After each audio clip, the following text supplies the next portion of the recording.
And it says we're live. Hello and welcome to, what did we call this, Thomas? A Bible study? What did we call it? Number three, How about yeah, sorry we were a little late. We had a little bit of issues on the other end before we could get as it figured always. out. Um, so uh, the title is The World's War with the Four Winds of Heaven. And Tommy, maybe you can give your thoughts on what are the winds of heaven, and like there's are they different than the winds like that we have on the earth, or what are your thoughts about the four winds of heaven? Are they I real? think they are. I think the winds of heaven are actually supporting the heavens up where God's at. It's Like, it's it's it's in between where God's at and our sky. yeah, like, I'm taking that whole area to be what's okay. supporting heaven up, like literal where God's at. And I think we read it last week, but the winds of heaven, I noticed that in Enoch he said that they were turning. Hmm. And so my thoughts, like, I don't know if you agree with this, but I think it's like the four winds of heaven are where like maybe in the firmament, because like with the stars going, the sun, moon, they're always moving. It seems like that whole sky is a rotating. What do you call it? Like a medium. They Hmm. say it's a vacuum, but I don't know what it is. I'm just saying in the Bible it's dark waters and thick clouds of the skies. It's like a place of darkness where God placed the sun, moon, and the stars. For So, sure. and here's the thing too. Like, I get a lot of comments on my channel that people say hell is in the heart of the earth. It's not above the earth. And I would argue that it's exactly where Enoch said it was, and it's exactly where um, Jude said it was. It I'm not saying that it's not beneath the earth, because it probably is, because it's bottomless. Surrounds the earth. Yeah, I just don't think it's inside of the ground that we live on, because that's Yeah. a physical, like the dirt and that we get buried in when we die in our Yep. coffins. That dirt is physical. That's not a part of the realm where souls Matter. go. Yeah. It's not part of that realm. And so I'm not saying that it's like it's in the book of Numbers, I think. um I forget what it was, the people of Korah or something. They were swallowed up, uh and into Sheol, like into the earth though, and all their things or whatever. And I get that, Right. but I think what that's saying is that they went into the ground, and then from there, eh, I think what has to happen is, maybe it says it. Maybe Paul said it, uh, that your spirit gets returned to the Lord, Ascends. and I just think, yeah, I don't know. So when I'm thinking of when I'm reading anything and it says the four winds of heaven, I tend to think of like basically inside the firmament, and I might be wrong, but Remember in Isaiah 14:9 it says it's moved. yeah, I wonder what that means. I think it had something to do because those fallen angels were buried in the earth Yeah, for 70 generations. and then they were moved. Yeah, they were led off to the abyss of fire. I wonder if that's when it was moved.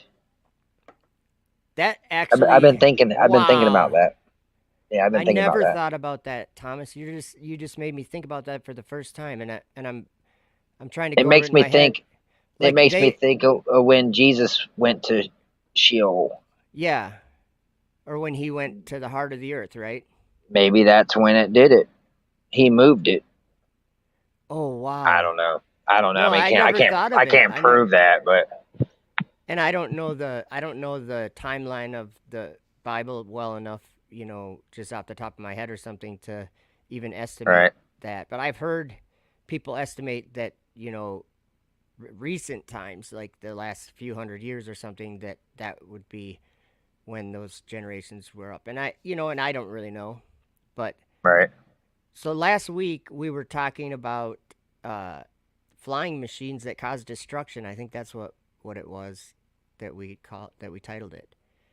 But we never got to read Enoch 57 just because we were talking about other stuff. And so what we were gonna do was talk about, or at least like people need to just read this. It's not, you don't have to interpret anything on here, um, because it's very short. It's what, 3 verses.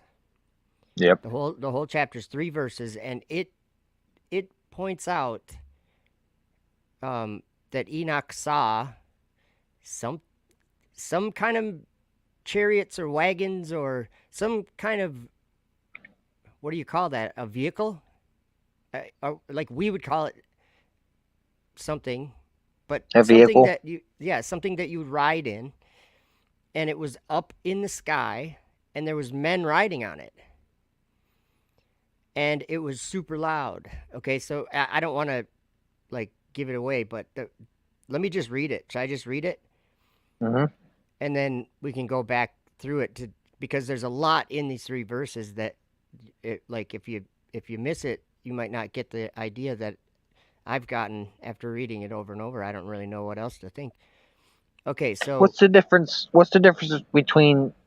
Because this is parallel translations, and it reads totally different.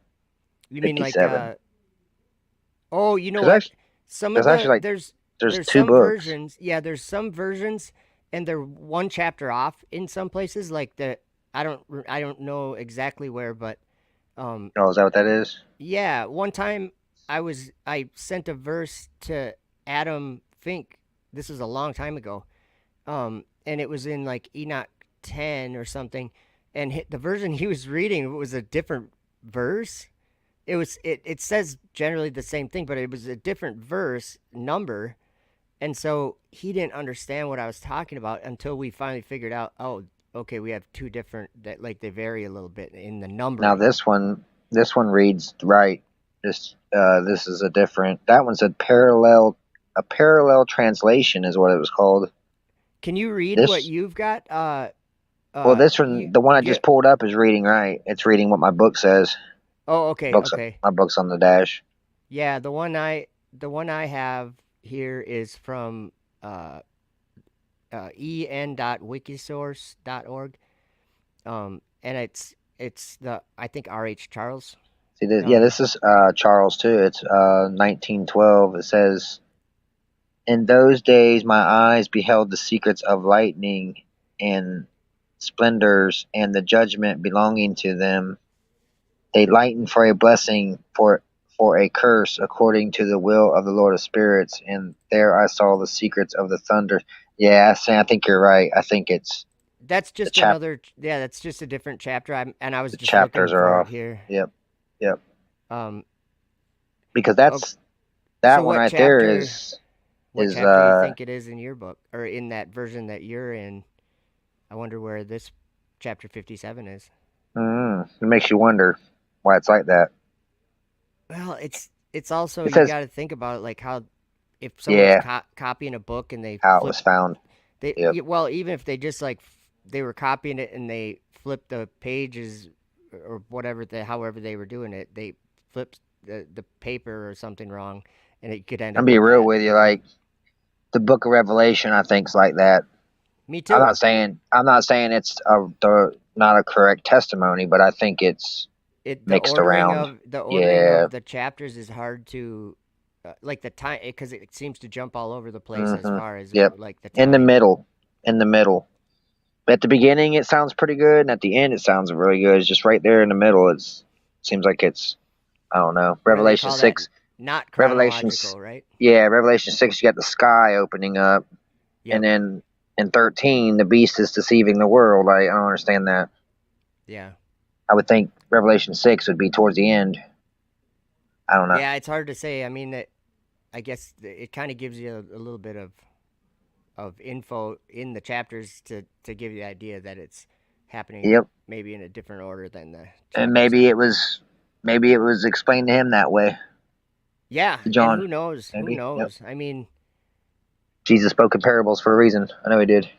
maybe that's the mystery of the universe, Thomas. Maybe we just have to Yeah, the universe. we just have to take the chapters in Revelation and put them in the right order, and then it all makes sense. There you Just go. kidding. um. Okay, so I'll just read this out of Wikisource, chapter Got ya. 57 in the Book of Enoch.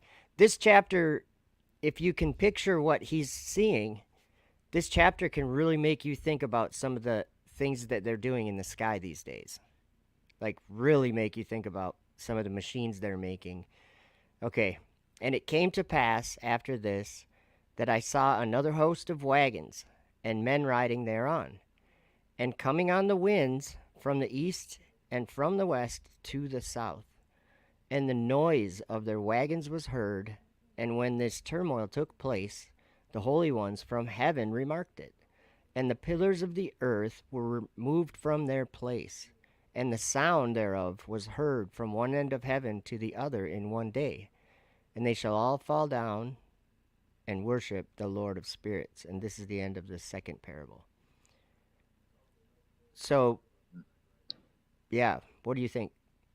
The pillars of the earth. It gets that right there is what makes me think it's heaven. Well, it says heard from one end of heaven, but the angels are in Yeah. heaven. The angels are in heaven, so you could look at that both ways. You could be like, well, they're hearing it from heaven, but Or that's are they happening on. here? Are they flying here? Uh, and men are riding on them. If you You get know, what I'm that's saying. yeah, it's just a part of the canon Bible. It doesn't really talk about the pillars of the earth. Yeah, It I just mean it says it, mentions them and that the earth and has that's about it. foundation, Yeah, and it doesn't um explain what they are, and in Enoch only it does, yeah, but in Enoch yeah, it does. So I mean, but this is the in same book. in Revelation, it talks, the uh Four like winds, when the in Revelation 7, right before they were sealed in their foreheads, those 12 right? tribes. Um, there was these angels. There was four of them standing at the four corners of the earth, holding the four winds from hurting the earth. And this other angel came and told him, "Wait, don't, or what did he say? Don't hurt the earth until the servants of our God are sealed in their foreheads."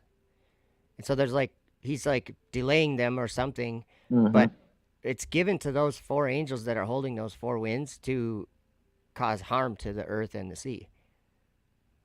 So, if we And think I think about, those are the pillars that they're holding I think back. that, yeah, I think it is. The pillars Uh, of the earth were moved from their place. I'll just go read something out of Enoch. I think it's 18 verse 2, I think it is.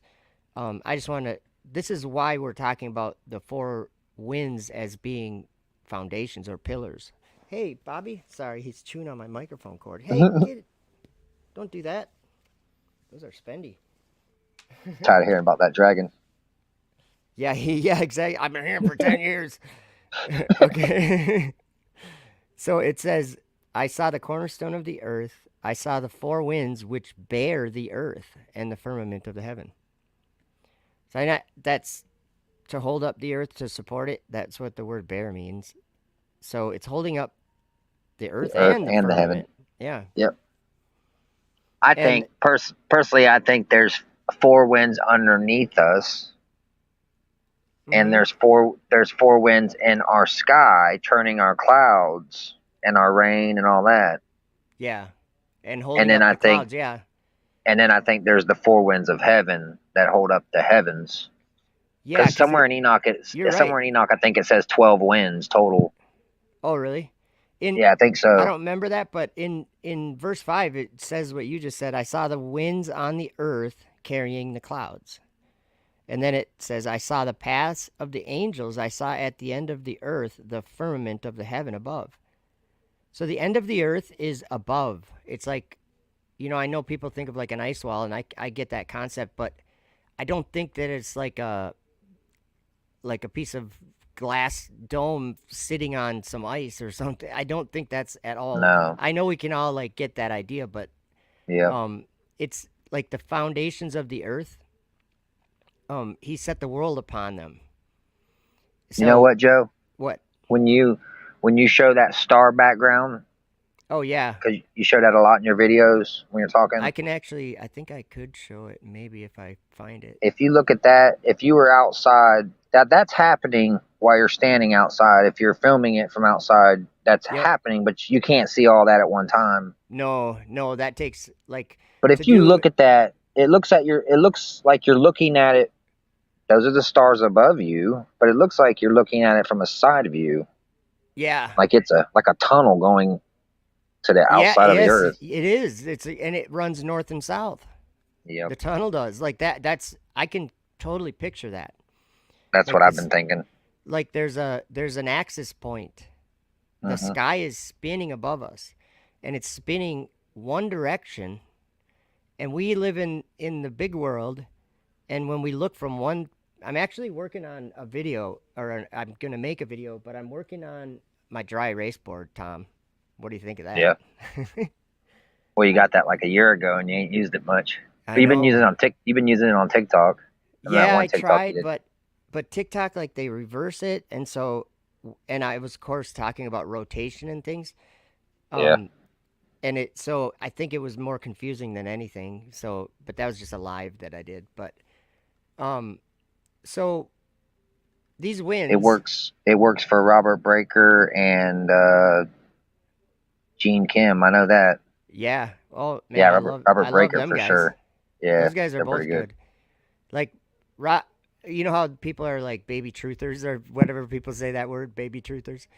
Yeah. Robert Breaker is a baby truther. It seems like he says some stuff that he's like talking about uh, the wandering stars, and he starts talking about people that are popular in Hollywood. And I'm like, no, stop. Right. But either way, but I just like that. Uh, I like I'm in support of anyone that talks about the Bible. I am. Searching. Yeah. Yeah, searching for the truth. Yep. Um, We're never gonna know it all. yeah, exactly. So Sure. there was one thing I wanted to bring up, and we might just watch a video. It's like almost 10 minutes long. I made it a long time ago. It starts out by saying jets can fly faster than the sound they make. All So, right. do you want to watch that one? I think you've seen it before. What were It's we just talking talking of? We were just talking about something though. You were talking about the the Enoch oh 18. yeah, the winds and how the winds of heaven are turning and they bring the circumference of the sun and the stars to their setting. So I think that's in the firmament. Because The heaven this Enoch winds. 83, because it says that he had a vision of the, and I had, this is crazy. I had a flood dream last night. Oh no way. I don't remember it all, but I remember it was wild. Ooh, Really? it don't seem like it lasts too long. But this one right here on 50 or 83 Okay. verse 4, and when it fell upon, okay, right here, when I saw in a vision how the heavens was thrown down and removed, and it fell upon the earth. And when it fell upon the earth, I saw how the earth was swallowed up in a great abyss, and the mountains were suspended on mountains, and hills sank down on hills, and tall trees Wow. were torn by their roots and were thrown down and sank into the abyss. Man, it almost sounds like, could you imagine they say space, things float? Yeah, everything's floating. It almost sounds, the way he's saying that right there, it almost sounds like the sky opens and everything on earth is going up. Like falling out of the earth, kind of. Have you ever seen what's that guy's name? He died, Chris. I forget his name. The Black Hole Sun. Oh, like Stone Temple Pilots or something? Or no, that not It's that. not Stone Temple. You're close though. Soundgarden. Soundgarden. Yeah, that Yeah. video where it looks like those stars almost doing that circle, Okay. I don't know but if it's I've like ever seen the video. it's like grabbing everything and hurling into that like cyclone. But it does look like those stars but it looks like a tornado sideways or a hurricane, Yeah, yeah. and everything like the launch chairs and everything's being sucked into that. That's what that sounds like to me right there. That 83. I don't know why. It just does. It's talking about the trees are uprooted and Let me like how you're saying like a tornado, and you're kind of picturing it like how do we everything just starts like a great tempest, right? Like mm, that's what that word is, like a strong wind, or like a how, tornado. how do we meet Jesus in the clouds? That's what I'm wondering.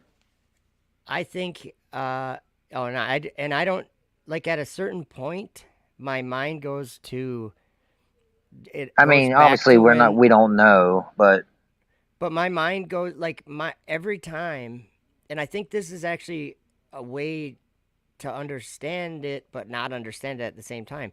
And that's where I'm at. Like there's something in me that says those types of questions, like um seems as though something supernatural on a the blink of an eye type of timeline, like something supernatural has to change and I don't understand it.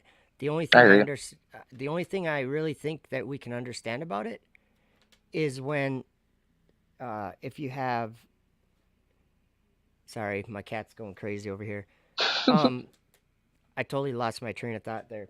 Bobby, what are you doing? He's trying to get under a blanket, I guess. Um, okay, Gotta love cats. yeah. I know I do. He never like hangs out with me down here very much until I go live, and then he's like, "Hey," but Try to okay. steal the show.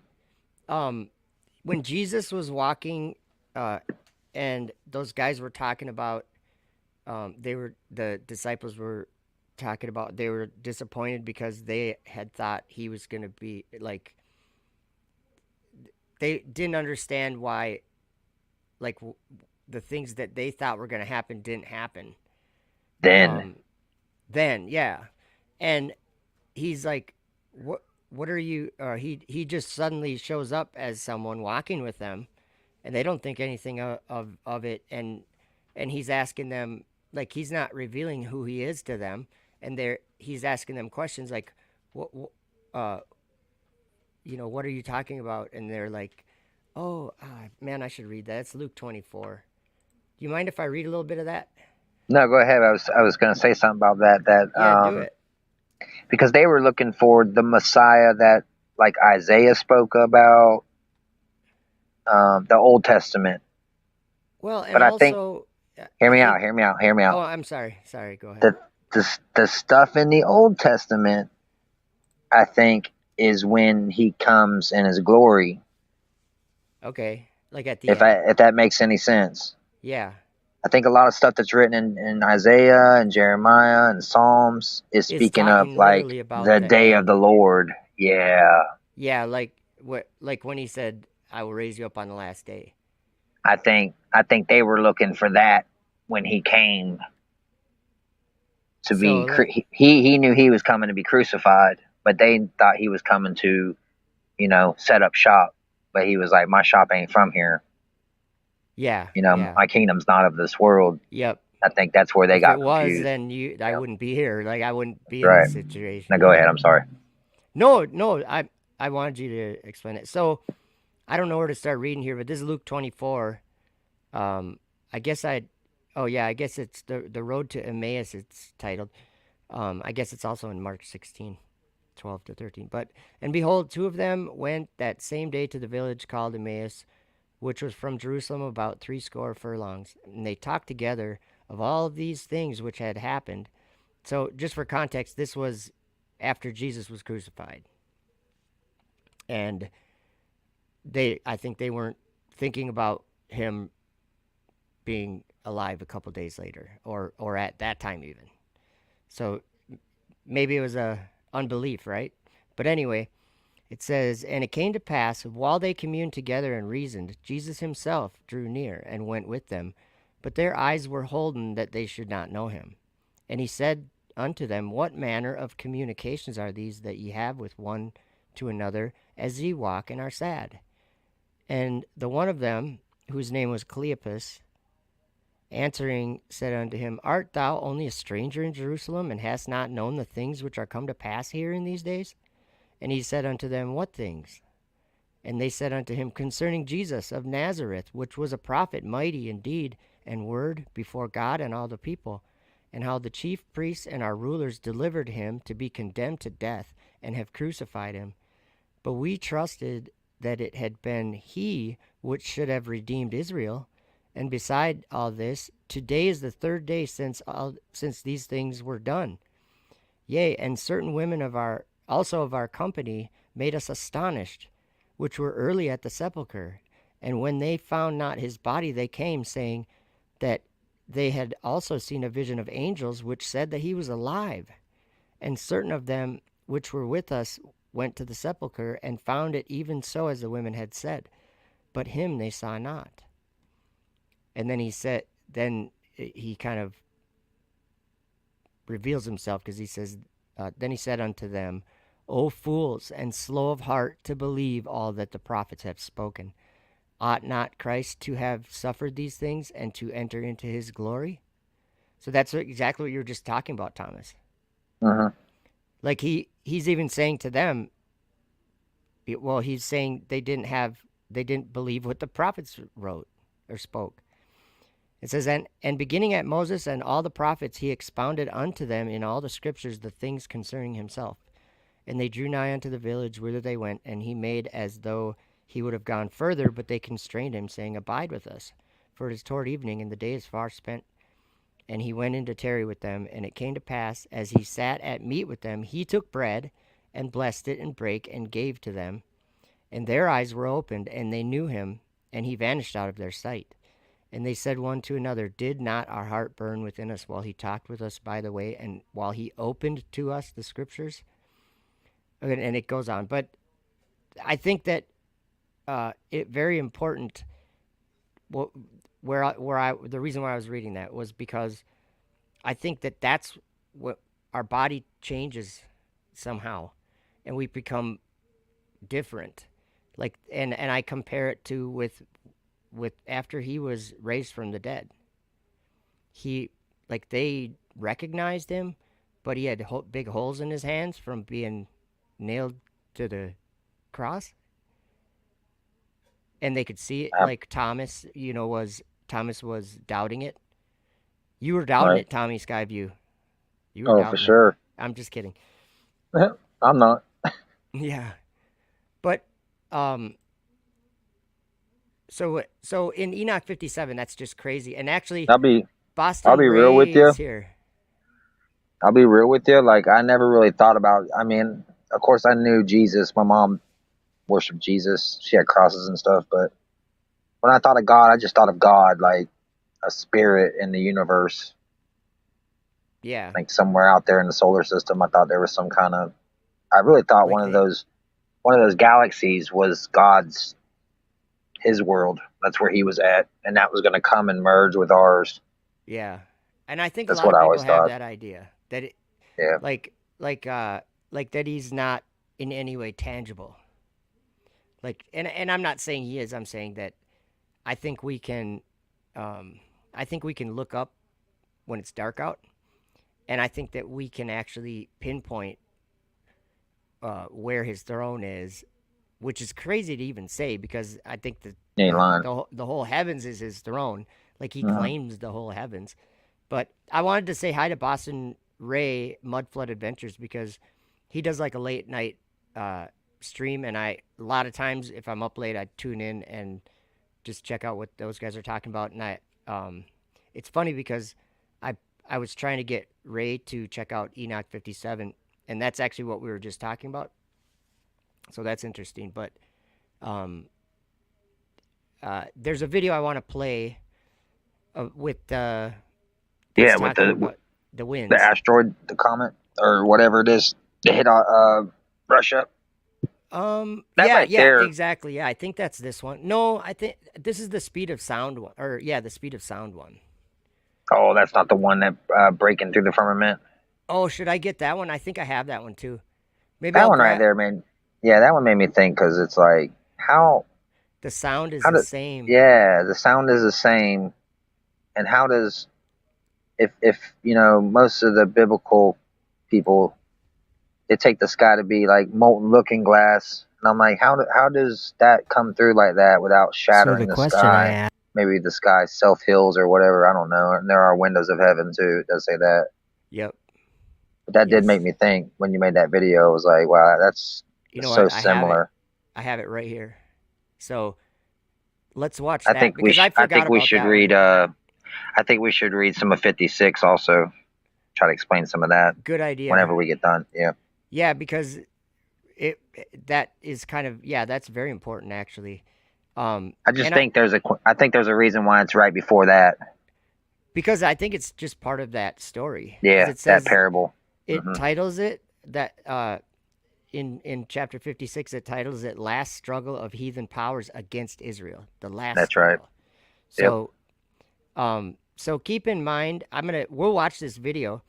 Um and I think it's I don't know how long, but I think it's about maybe it's like 12 minutes or something. But That's um cool. some of the things that are happening in our world could not have been written about with such accuracy unless it was supernatural. I'm saying, like, these guys Definitely. saw this stuff Oh yeah. and they described the sound it made and that it was the loudest thing and like that should all be in this video. So I'm gonna get us off the screen and we'll watch this. I'm And gonna mute. all right, me too. Enjoy, guys. Ask is, can men get through the firmament of heaven? Can men break out of this world into the heavenly realm? What does it sound like when something breaks through the firmament?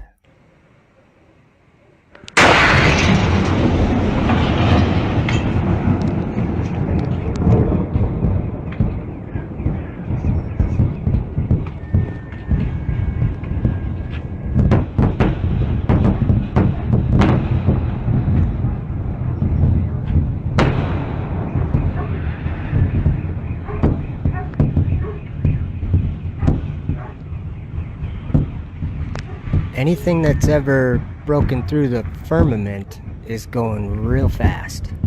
So fast that it happens and we can see a meteor or whatever come in with our eyes and it's like a light streak. And then it takes some time for the sound of it to get down to the ground because sound only travels so fast. Hast thou with him spread out the sky, which is strong and as a molten looking glass? Since December of 2015, there's been a machine that men have built that appears to do the same thing as a meteor does. The sound comes after, like this. Yeah, there they are. Coming in like meteors, real fast. They're going to do a final burn here in just a moment. There's final burn 1 and 2. 2 candles coming down. There they are. Double sonic booms.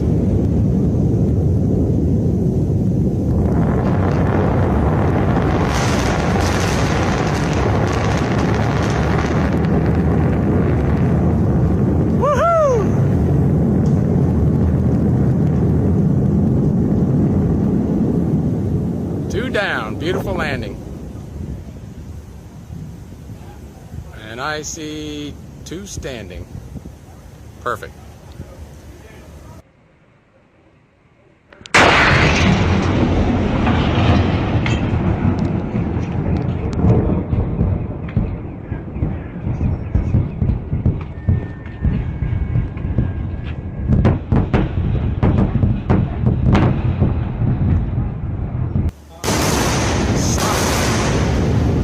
Double sonic booms.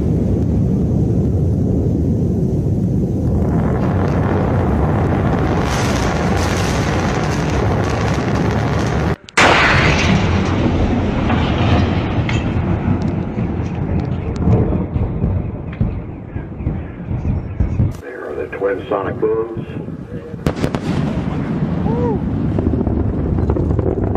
Landing legs up deployed.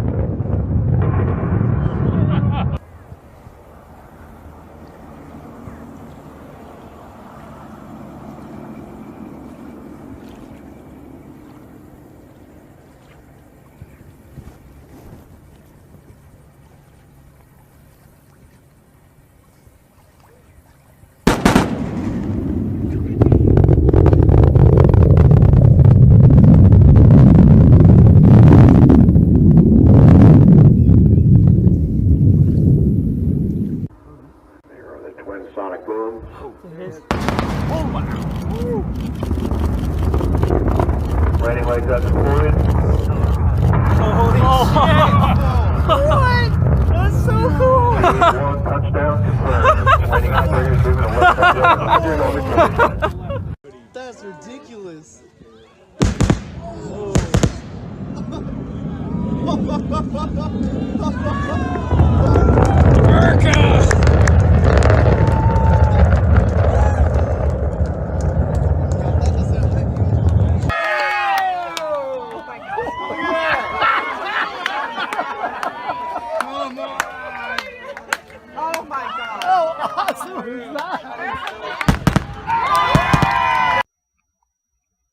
Second Baruch, chapters 36 through 40.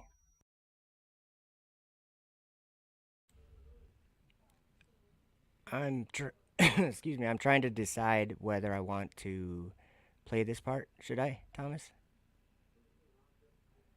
It's like, I don't know, it's probably 5 minutes of reading Baruch.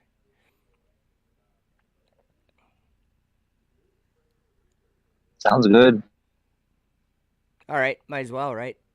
It's Yeah, interesting it goes. because if you pay attention to this whatever vision or whatever it was that Baruch is seeing, it's at the end of it you find out it is about the war in heaven and the return of Jesus. Like, so yeah, let's listen to it. And when I had seen these things, I fell asleep there. And I saw a vision in the night, and lo, a forest of trees planted on the plain, and lofty and rugged rocky mountains surrounded it. And that forest occupied much space. And lo, over against it arose a vine, and from under it there went forth a fountain peacefully. Now that fountain came to the forest, and was stirred into great waves. And those waves submerged that forest. And suddenly they rooted out the greater part of that forest, and overthrew all the mountains which were round about it. And the height of the forest began to be made low, and the top of the mountains was made low, and the fountain prevailed greatly, so that it left nothing of that great forest save one cedar only. Also, when it had cast it down, and had destroyed and rooted out the greater part of that forest, so that nothing was left of it, nor could its place be recognized, then that vine began to come with the fountain in peace and great tranquility. And it came to a place which was not far from that cedar, and they brought the cedar which had been cast down to it. And I beheld, and lo, that vine opened its mouth, and spoke, and said to that cedar, Art you not that cedar which was left of the forest of wickedness, and by whose means wickedness persisted, and was wrought all those years, and goodness never? And you kept conquering that which was not yours, and to that which was your you did never show compassion. And you did keep extending your power over those who were far from you, and those who drew near you. You did hold fast in the toils of your wickedness, and you did uplift thyself always as one that could not be rooted out. But now your time has sped, and your hour is come. Do you also therefore depart, O cedar, after the forest which departed before you, and become dust with it, and let your ashes be mingled together, and now recline in anguish and rest in torment till your last time come, in which you will come again and be tormented still more.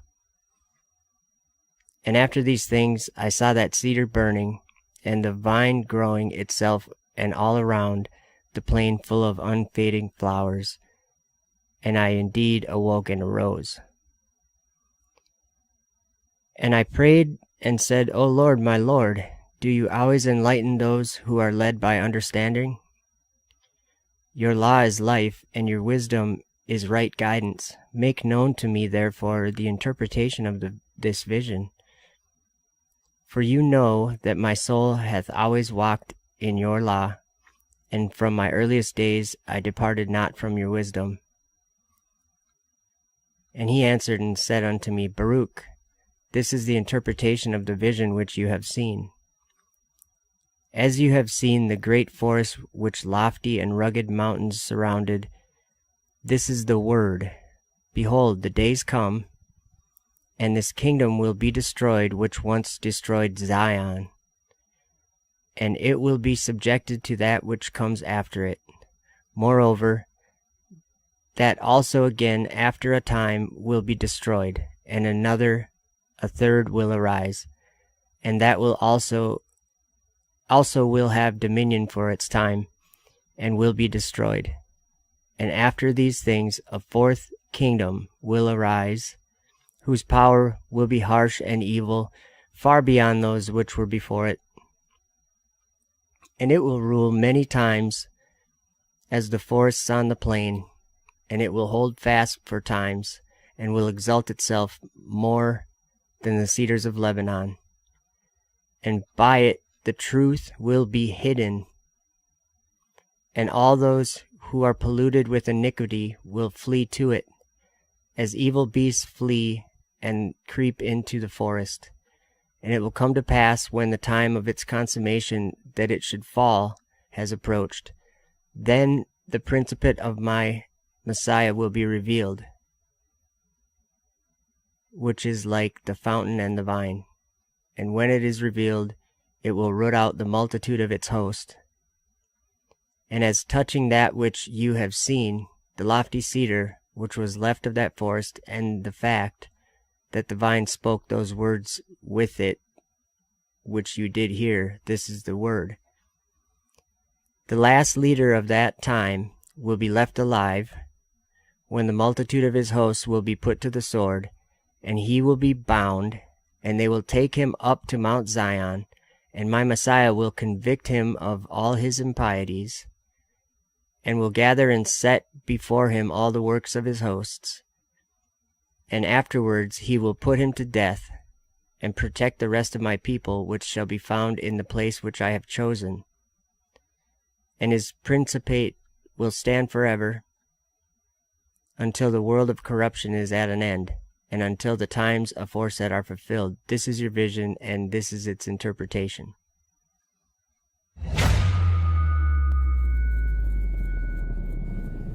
And in those days the angels shall return, and hurl themselves to the east upon the Parthians and Medes. They shall stir up the kings, so that a spirit of unrest shall come upon them, and they shall rouse them from their thrones, that they may break forth as lions from their lairs, and as hungry wolves among their flocks. And they shall go up and tread under foot the land of his elect ones.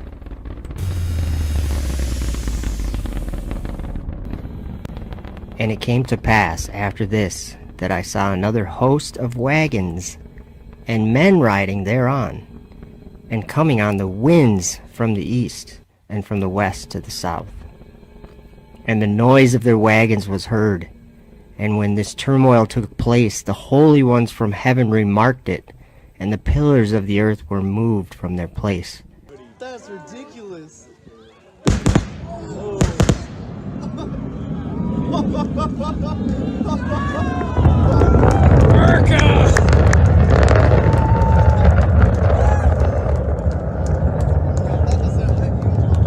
And the sound thereof was heard from one end of heaven to the other in one day.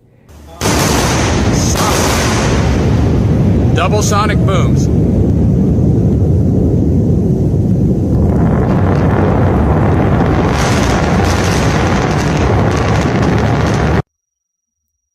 I saw the treasuries of all the winds. I saw how he had furnished with them the whole creation, and the firm foundations of the earth. And I saw the cornerstone of the earth. I saw the four winds which bear the earth and the firmament of the heaven. And I saw how the winds stretch out the vaults of heaven, and have their station between heaven and earth. These are the pillars of the heaven. And I saw the winds of heaven which turn and bring the circumference of the sun and all the stars to their setting. I saw the winds on the earth carrying the clouds. I saw the path of the angels. I saw at the end of the earth the firmament of the heaven above.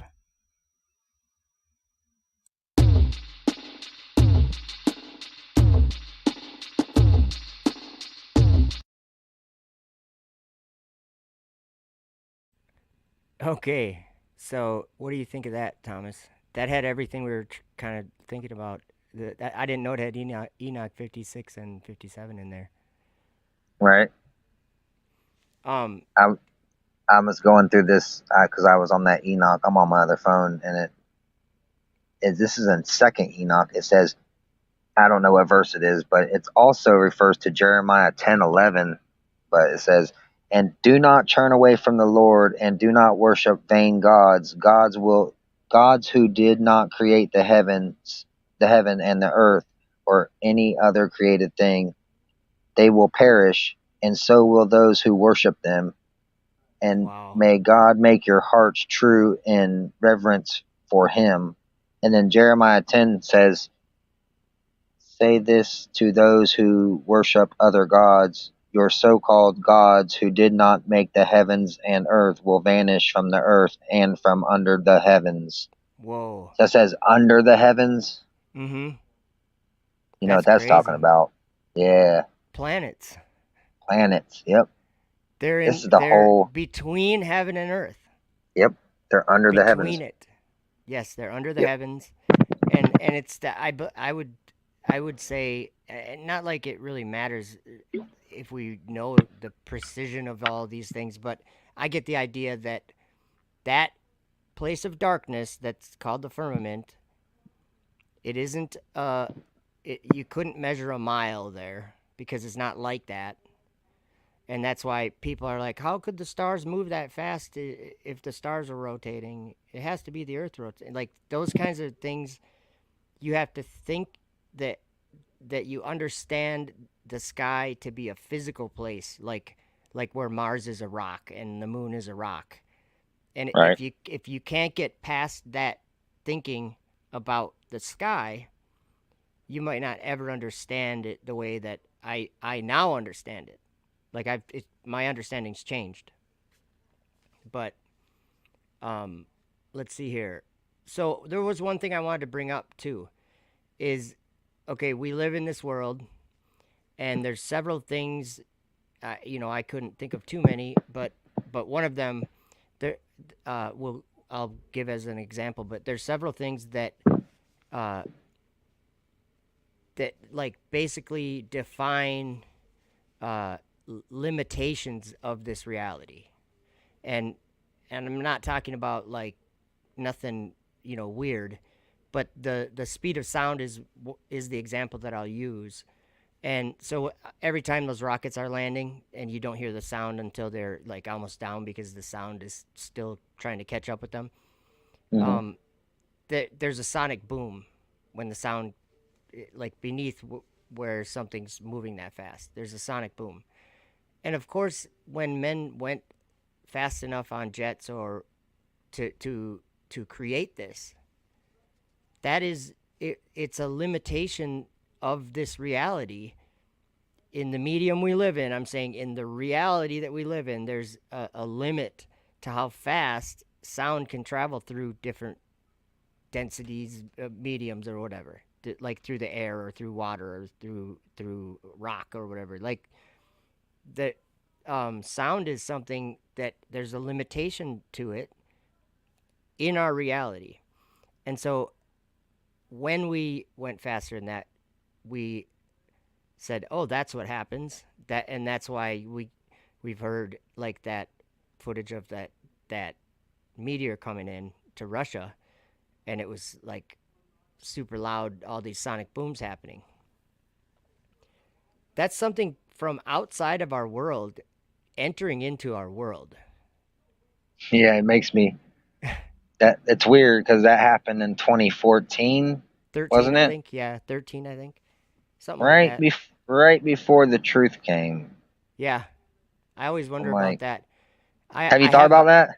I have, but people like we're trained to think of that thing in Russia there as just being a normal occurrence that happens every so many years, and it's not that big of a deal. It's not that out of the ordinary. And I'm like, no, I think that's out of the ordinary. Yeah, the Testament of Solomon says that they're demons. If demons come down like that, Yeah. how do other angels come down? Here, I forgot that we were on here. Sorry. Well, You know what I'm saying? exactly. My understanding is it's something from a spiritual or a like, yeah, a spiritual type of reality.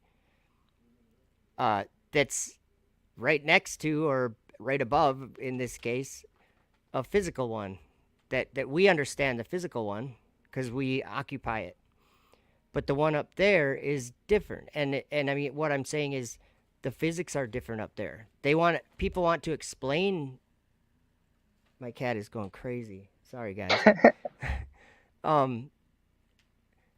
Here we go. You didn't Tiger give him no Bear.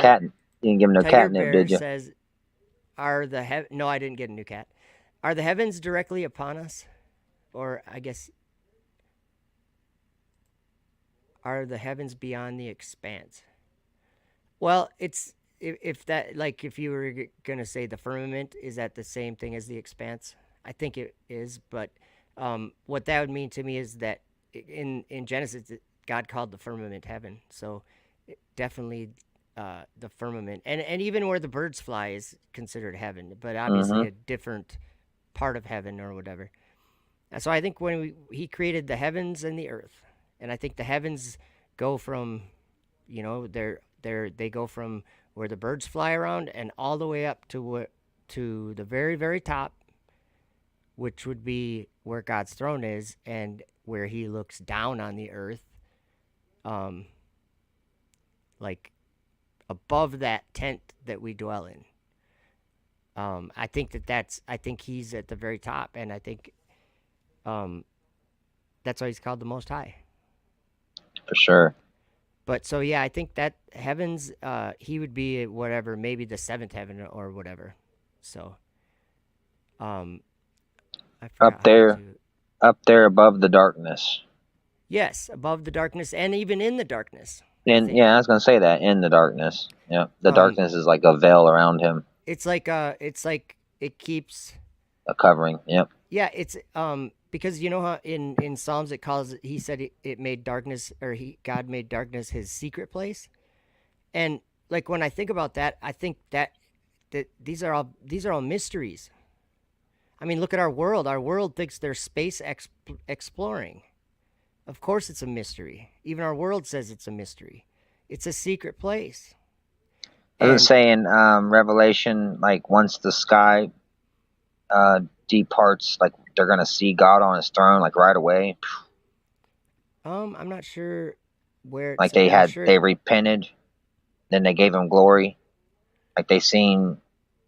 there's I'm taking that's how it happened. Like they gave Him glory, or yeah, and it says then they gave glory to the God of heaven. Where is that? because this Revelation 20:11 right here says then I saw a great white throne and Him Yeah, who was seated on it.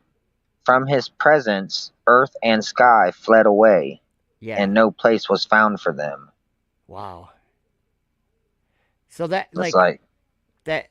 Well, yeah, I think at that point we would see that, like, in it. I think he's let me closer than we think. introduce a different understanding of, like where there's a new heaven and a new earth, Hmm. and there's no more sea. I mean, that's kind of happening now. Yeah, you know what? Like that's something that. So John, who had the vision, he said, "And I saw a new heaven and a new earth, And then Yep. does it say the old earth was passed away or something like that? Yep. Passed away. And there was no more sea. Well, you know what I would have to argue is when you guys hear someone who has moved off the globe. Space is fake. Yes. Yep. They already see a new heaven and a new earth and no more Yep. sea. No more On sea. on a spiritual level, I would agree with that. And it would even be on like what you believe is true. Uh-huh. What you like Jerry T is in the chat. Welcome, Jerry.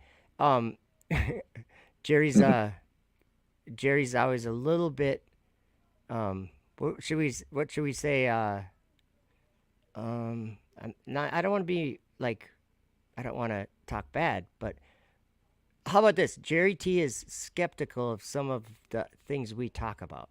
How's that, Jerry T? I think you'll agree with that. Anyway, I'm just having fun. But yeah, definitely the new heaven and new earth thing is the. You know if what I there's think, Joe? Yeah. I think when Adam and Eve transgressed, I Yep. think before that, because I haven't really read any of those books of Adam and Eve. I started to listen to them, but something, I don't know, I just couldn't stay. They didn't really entertain me a lot, but I They should listen move to them. really slow. Yeah, they do. Yeah. But I think that's something that like God put a veil up. Like I think, how can I say this? I think Adam and maybe Adam and Eve could go. They could. I wouldn't say go to the throne of God, but they could go up. Yeah, And like the idea that they were almost like angels, maybe or something. like But celestial beings, like they were, Jesus. yeah, Jesus in his glorified body. beings of light, and yeah, that's kind of how that book gets interesting. The Adam and Eve one is how they all of a sudden find themselves in a physical body, and On the earth. they are devastated with the They state got- that they're in. Yeah, they got took away from God. That's what I'm saying. I think there was like God put a separation between them. He had to. And that's all that they wanted was to go back. And I think that's where we're going back. Yeah. That's I think crazy. I think that's the final goal, is to get back to where it originally was. And I think that was God's intention or his plan all along, because he that's what he told the prophets, like he declared he already all knew these things, and we're He even already knew that. studying He them. already knew what they were going to do, for sure. It's not like he's guessing things. Yeah. What? Okay, this fourth kingdom. Like, why in the world would you, like, someone writes, let's say Daniel, wherever Daniel, what in time, whenever he lived, and then he writes about this fourth kingdom, and then we have Ezra, who's at a different time, different place, whatever. And he writes about this fourth kingdom, and the angel tells him, "Oh yeah, your brother Daniel. I told him about it too, but it was a different way. We told him a different. Like we didn't tell him the same way. They all kind of got showed. They all kind of got showed different. Like Daniel was shown each beast separate. He was shown the first one, second one, third one, fourth one. John was shown them all like together. It seemed like when they were at war, he was seeing it. Yep, to me, it in was the like sky. John was seeing it all happening in the sky. Mm-hmm. And what they would be doing at the end. Daniel seems to be given very intricate visual descriptions of these things, like very detailed. It like those beasts, the four in Daniel 7. Like he really describes those things with many whatever characteristics of each one. For sure. And that it's mind-blowing. But so all these things, like when we're watching all those rockets landing and like when someone says that's fake, I cheer that on. Because to you, there is no sea. Yep. You do see a new heaven and a new earth. Good for no you. more darkness. That's awesome. No more darkness. Yeah. I mean, if we look up at the night sky, it's still there, but the understanding of what it is and what is happening there changes everything about how you look. Jerry T, listen to what we're saying. I know It's like, you have your ideas, and I don't. I respect your thoughts too, Jerry T. I have no problem with it, but do keep in mind that we're not talking like about this stuff for any other reason than we want you to understand what we're talking about. oh, I was huge. I was huge into space. I loved space. You were Like, like planet guy. you ain't lying. I studied Mars for 5 years, every day. Every day studied it. Like, Okay. Yeah, I remember. but the you telling guy, me the about guy that. from Star Trek, when he went, what's his name? He went with Jeff Bezos up there. Oh, William Shatner. William Shatner. What'd he say? He says like death. Yeah, he said he called it death. He said, "Is that what I see up So there? think Death? about Is that that. what it's like?" Because when I used to think about space, it was to me same thing. If I in my mind, I'd be okay if I was an astronaut and I was in space and my suit got cut, like I would explode. The darkness would kill me. Like it's Well, death. and it would, and like, yeah. I wish I had that video right here. I So what bet you you were I just do. saying right there is when they say they don't consider space anymore, they don't consider the darkness anymore, Yep. then they're saying that, they've come into the light. The death doesn't affect them anymore. Isn't that If I crazy? said that. Like, Yeah. If you look at it that way. in like a spiritual way, it's Mm-hmm. happening. Like what? Like, what is one thing that all these people that have been talking about the Earth not being a globe, like every single one of those people that has looked at it a different way and understands something different now, every one of them would say, "Oh, this was designed this way by some otherworldly power." Like like all those people, they have many different ideas and beliefs, and that's fine. But that something they have in common is two things: that the Earth's not a globe. Like they have all different ideas about that, but the Earth's not a Uh-huh. globe, and that there's some creator of it all. Yep. Even That's a even yeah. even Eric Dubay, because I still watch him sometimes. Yep. He talks about a creator. Yep. Yep. He don't go to the Jesus thing, but And I just got reminded that Bob Nodell. I just wanted to say something because Bob Nodell passed away from yeah, I seen that Glowbusters, on YouTube last night. That's and sad. that guy had a big effect on like I don't know 7 years ago or something when I was starting to learn this stuff, and I think a lot of us were. It gets where you love these people, Right. and like Rob Skiba. I was gonna Like say that. Yeah. I still listen to his channel. His wife still puts videos out, and like it's a lot of it's Rob, and so it's like he lives on that way. But yeah, so if you guys didn't hear that, Maybe some of those hard hitters were only meant to be here for a short time. yep, we don't decide all that stuff, but Nope. so his wife Cammy, I'm sure is grieving, and we love you, Cammy, and yeah, I mean, I know the just channel and I know the name. I can't see his face. I don't really remember his face, but I do remember his name. I've seen his name around. yeah, he's a really nice guy. Um, I don't think I met him in person. I was at the same conference in 2018. I went to it, but I didn't meet him when I was I there. found this channel, man. It was like 4 years after Flat Earth, called eftupworld. Yeah, and it took all my time. I don't really It watch took all other your channels. time. The guy puts out meaningless stuff. I'm just kidding. Oh my god, it's like consuming. It gives me nightmares. Whew. Yeah. Um, Sorry. it's like daymares. Nightmares. They're not scary in the way that a nightmare I know. is. I know Alicia, she loved Rob Skiba, boy. When I told her about Flat Earth, It didn't take her long neither. It was about a week. She was convinced. And Rob Skiba. That's all she would watch. Rob Skiba. Rob Oh Skiba. man, that guy, Yep. another person that had a huge effect on me. Like when him and Rick Hummer, uh, went across Lake Michigan or whatever. I just like stuff like that. The world saw that. The world. Yep. Like, when do we ever have a time where, first of all, we're just talking like we're on the phone, or like, think of what it was like before phones. Remember when there was like payphones and you had to like, Hmm. if you were gone, you had to make sure you had money for payphones, like when you were a kid. I mean, so you I could get a remember pagers. ride or something. Yeah, pagers. Hmm.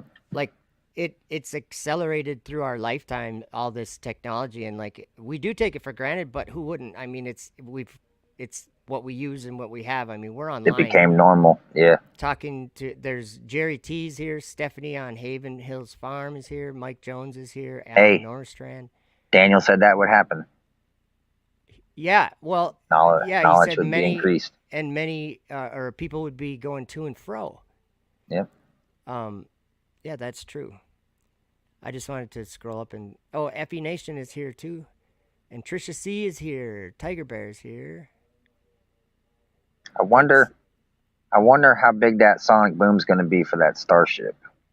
Oh, it's gonna be. Who knows? There will be a couple of them because it has those. It'll be like a double one. Oh, it is 2-stage, ain't it? Yeah, it's well, and it has those grid fins. They kind of, I guess, they kind of create another a second one. So it's like And those are boom. iron. Those are iron, ain't they? Yeah, they're iron. The other ones are Yeah. like titanium. The Titanium. Yeah. little ones. We should talk about that. I'm telling you, Leviathan, man. I tell you, I think that was. You know what we should talk about? That What's video that? you sent me yesterday. It was. I sent you the message at one. Oh, second Esdras or Yeah, it talks about he shoots to once he starts to shoot them arrows out towards the outer edges the of the big earth. tempest comes.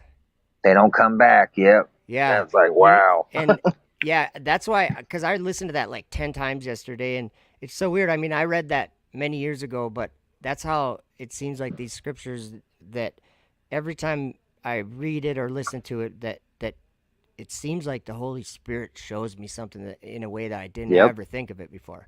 I never thought of it that way before. And Sometimes then, listening to different translations too, because that Jacob's what is that? Sons of oh, Jacob's yeah, ministry. yep. He That does like an interesting voice, I'll say. Yeah, the voiceover sometimes can make you miss things. I noticed that because I watched Yeah. that. That's from Flat Water, the one you sent me, Yeah, I like his reading a lot. and He could, I already watched that like 3 or 4 times, but I watched it like 2 months ago, and I never yeah. heard that because I've I listened. couldn't Like I said, believe how clear I've that listened story to it is. on Jacob, Sons of Jacob's. Okay. Probably over 20 times. That second I'll Esdras. I bet you I've listened to that. I couldn't even count how many times I'll listen to it when I go to sleep or something. Enoch. Yeah, I'm like that with Enoch. I've probably listened to Enoch, I would say over 100 times. Yeah. The whole thing straight through. I Yeah, I love just Enoch. did a live stream on TikTok, and we listened to 82 chapters of the Book of Enoch. Is that where? And I watched the first 30 minutes of it.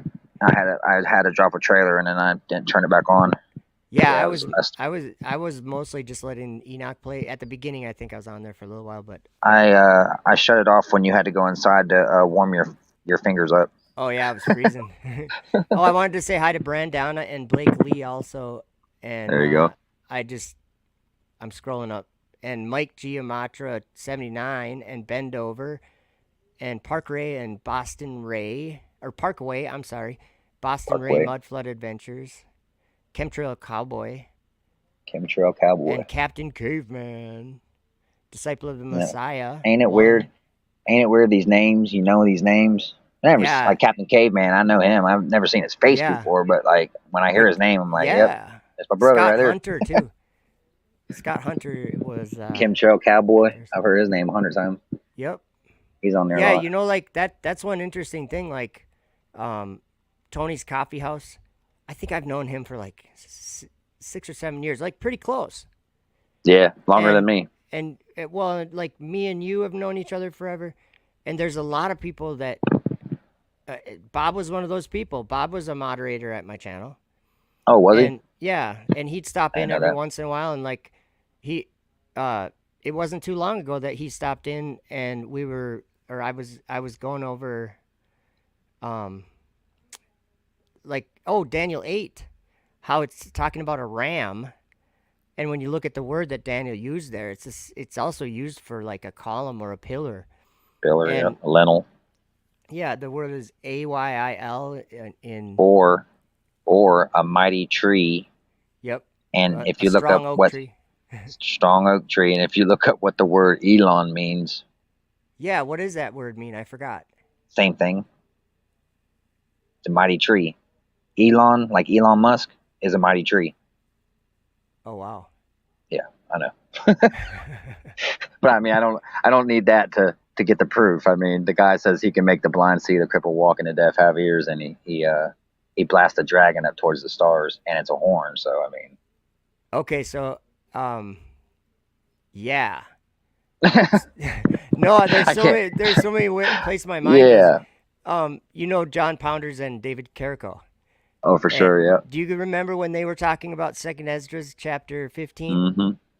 They had their own star. Yeah, I have Yep. that video right here. Should I play a little bit of it? Yeah, that's a good one. Because before we watch it, I just want people to think about, how whether you think it's fake or real or whatever, nobody knows probably, but the space station, like you can watch something fly over your house when it's going over, Mm-hmm. and what does it look like? Looks like a star. It's just a star moving across the sky. That's what it looks like. And this here, let's watch it.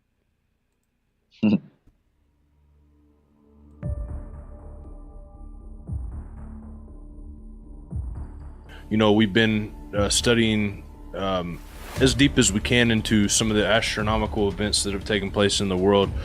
And when we start talking about this destroyer, obviously millions of things, something major comes to mind, but a lot of different clues on what a lot of mythologies talk about. I mean, almost all of them have this star or thing or whatever you want to call it that comes forth and creates a catastrophic event that really actually changes, and you'll get into that, but changes time itself. Yeah, it changes time itself. It changes the calendar.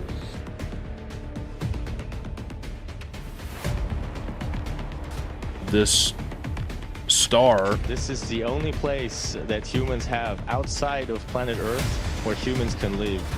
And if you like, down there on Earth, you can actually see it with your naked eye. You just go to the ISS website and it tells you when to see us. You can look up in the sky and you will see this bright little star moving over the sky. this star, Now, when this war begins, also the war in the heavenlies will take place.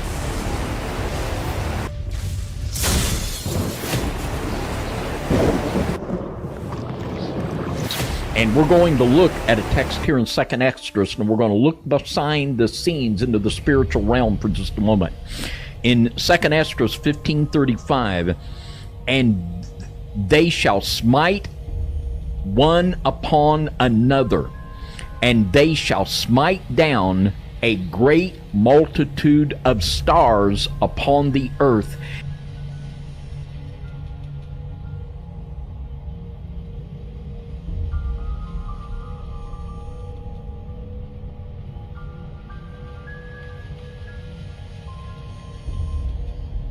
And even their own star. And blood shall be from the sword unto the belly, and even their own star. And even their own star. This bright little star moving over the sky. And even their own star. So yeah. Interesting, huh? Now, this talks about casualties in the angelic realm. See, this war that happens, Tommy agrees with me, and I think it's pretty obvious that in the Bible, in the book of Revelation, that there is a war that's happening in the heavenlies. and there's a dragon fighting against Michael and his angels in the heavenlies. Yep. And today we have a SpaceX dragon that everyone will just want to call it rocket engine exhaust. They'll just want to call it exhaust. But there's 4 winds of heaven which turn. And I would suggest that in Revelation 7, we're seeing that happening right now. Like an angel's telling those not to loose the winds or whatever, not to hurt the earth until people are sealed in their foreheads with the seal of the living God. What if that's, I wanted to say this, Jeremiah 5:6, because we just found this one a couple weeks ago. It says, therefore a lion from the forest shall slay them, a wolf of the desert shall destroy them, a leopard will watch over their cities. That's crazy. I still can't get over that one. a leopard? And that's like, what does Daniel say about that third beast in Daniel 7:6? I think he calls it, he says the third was like a leopard. Yep. And it had I think 4 it's the same wings of a fowl or something like that. And it had dominion was given to it. Because the first was like a lion. It says, therefore a lion out of the forest shall slay them. I don't know why it says wolf, but it's always talking about a leopard or a lion or wolf or bear. But no, that first time I seen that plume, man, over that sky, I'll never forget that morning. Oh my God. Yeah, you were driving, right? I was doing like 72. Yeah. I just almost topped the bridge, the Skyway. And it was like 2:30 in the morning. It was like just me and a car beside me. And then we went down to like 10 mile an hour. Just like, and I'm looking at her and she's looking at me. She's like, what is that? And I was like, I have no idea. I said, it looks like an asteroid. So I got on the phone. I'm literally like driving and talking on the phone. I'm only doing like 10 mile an hour. Yeah. And I'm like, I called Alicia and I was like, hey, kiss the kids goodbye. I think this is it. I think it's fixing to hit the ocean, because it was like over the ocean. I was like, I think it's fixing to hit the ocean. I think an asteroid just came in. She's like, what? I was like, yeah, turn on the news, see if you see anything. She's like, nah, I don't see nothing on the news. We talked for like a good hour. And I drove about 2 hours, unloaded. And on my way back, I was looking on my phone and I heard it wasn't a Falcon 9. It was they said it was a bad rocket, but it wasn't a Falcon 9. It was something else. Trying to think of the name of it. I think you know the name of it.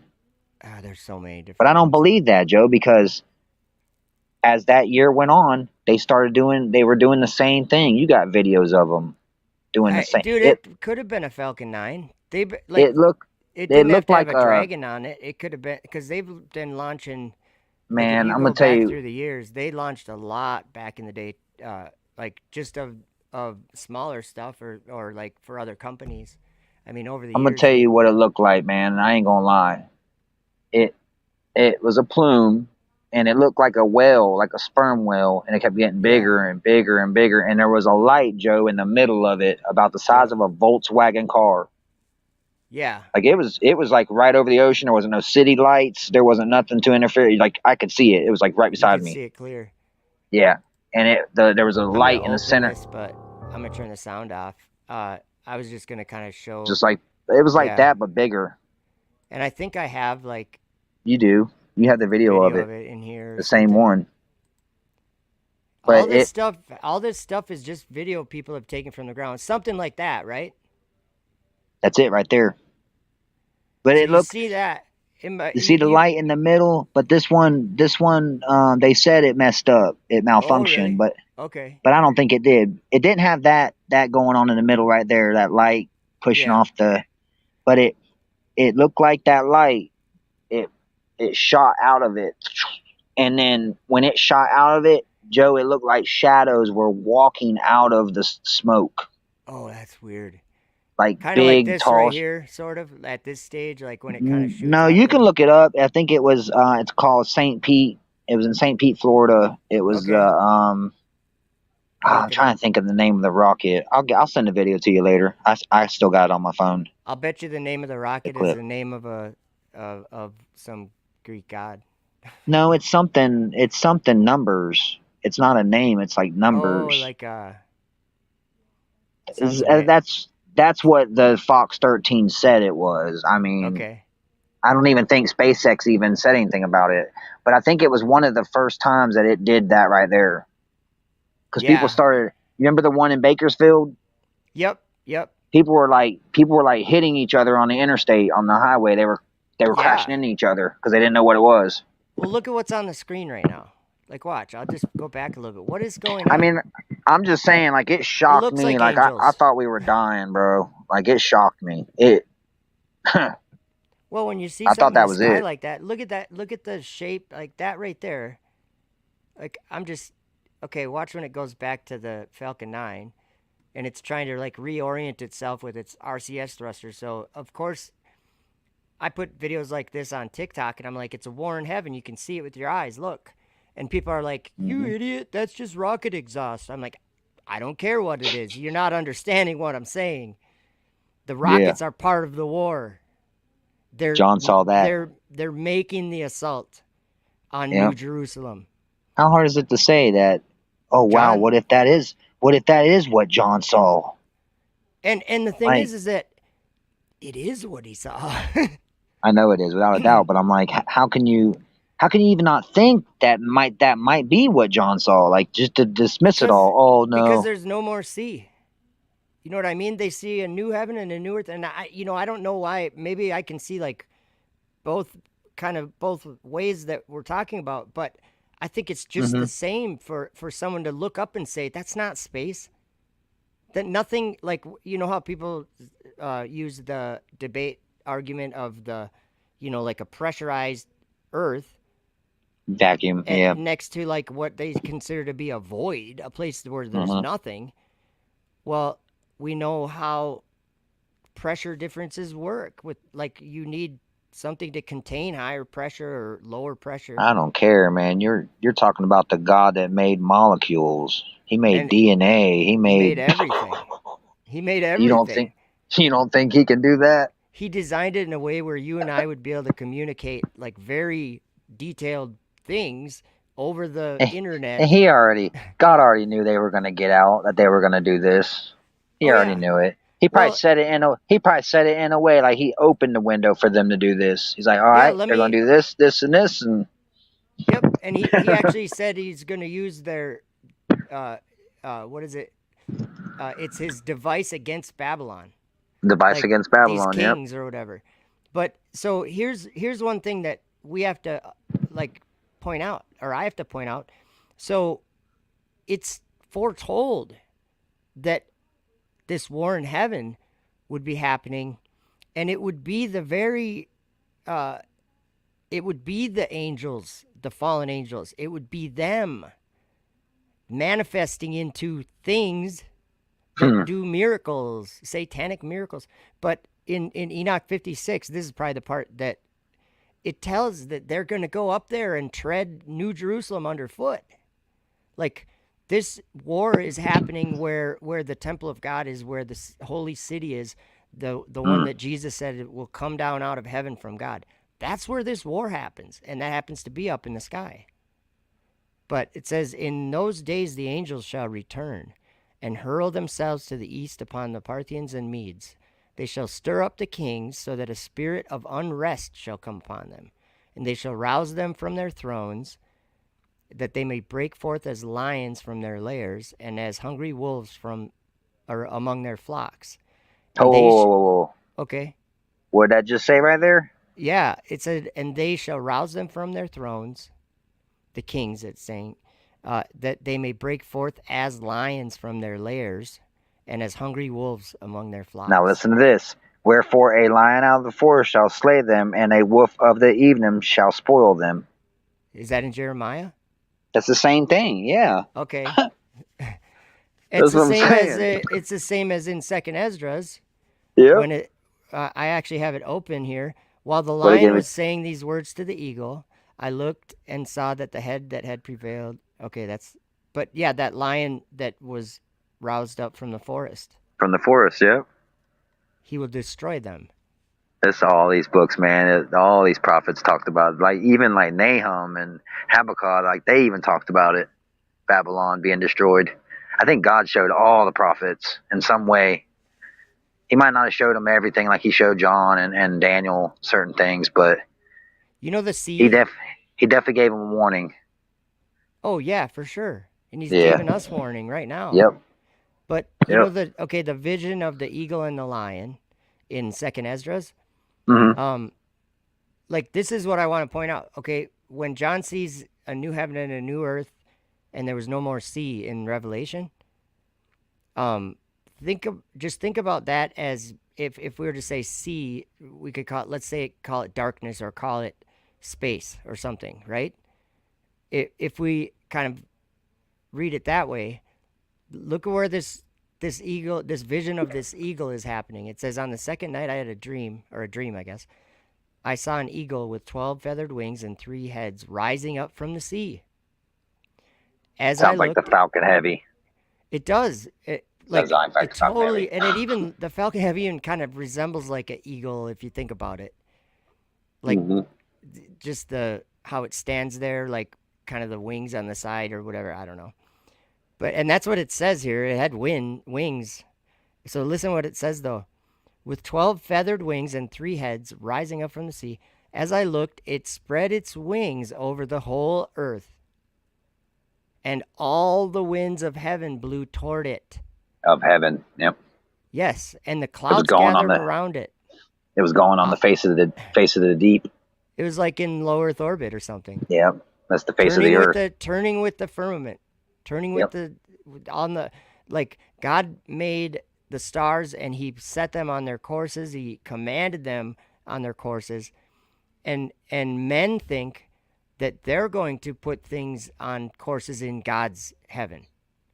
So that's Well, the not problem good. is that they don't believe God's up there at all. I know they just deny believe- the name of the dwelling of the holy ones. Yep. And the Lord of Spirits. That's what another prophecy that Enoch talks about. And those angels is what led them astray to believe that. What chapter was that? 45. They enticed them to come up, explore. Oh, look at this. Okay, I just opened up the Book of Enoch 45, chapter 45 in the Book of Enoch. I watched one of your old videos. Did you take some videos off your channel? I have both. I've taken some, and they've taken some wires. Missing. Yeah, it only goes back to like 4 years. It used to go back to like 9 years, 10 years. Oh yeah, it should go back to 2010, I think. Maybe it's just my phone, because sometimes my different devices will play different. Yeah, but I can only if I scroll and scroll and scroll like on the YouTube app. I watched. It'll only go back like 2 years or something. I watched when you first, not the one about Daniel, but when you first started putting this together, the fire coming out of heaven stuff. Yeah. Man, your spirit was alive. I put a comment there. I was like, bro, you were going crazy. He was like, this is this and that's that. You're wide open. Yeah, well, and isn't it funny how my approach changes? Like I don't know how to do this, how to say these things. I think you've said it so long that I know you're continuing to say it. We have to say it, but it just gets like, yeah.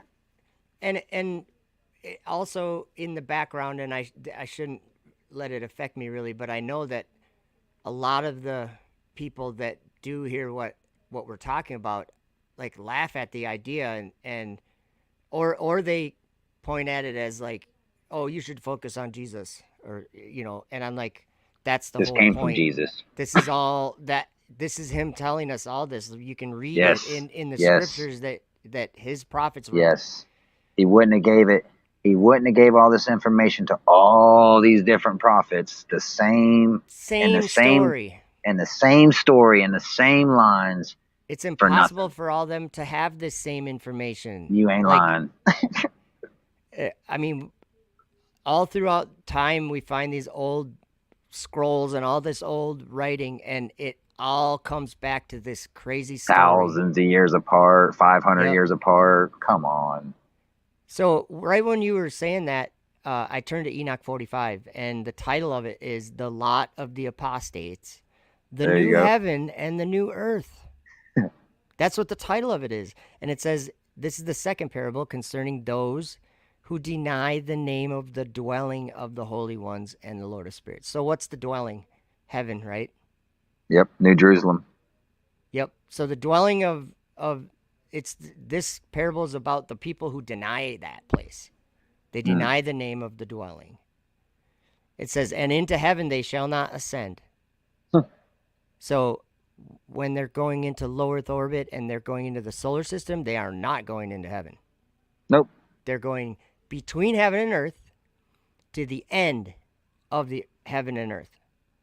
Hey, can you read that one the one you sent me yesterday?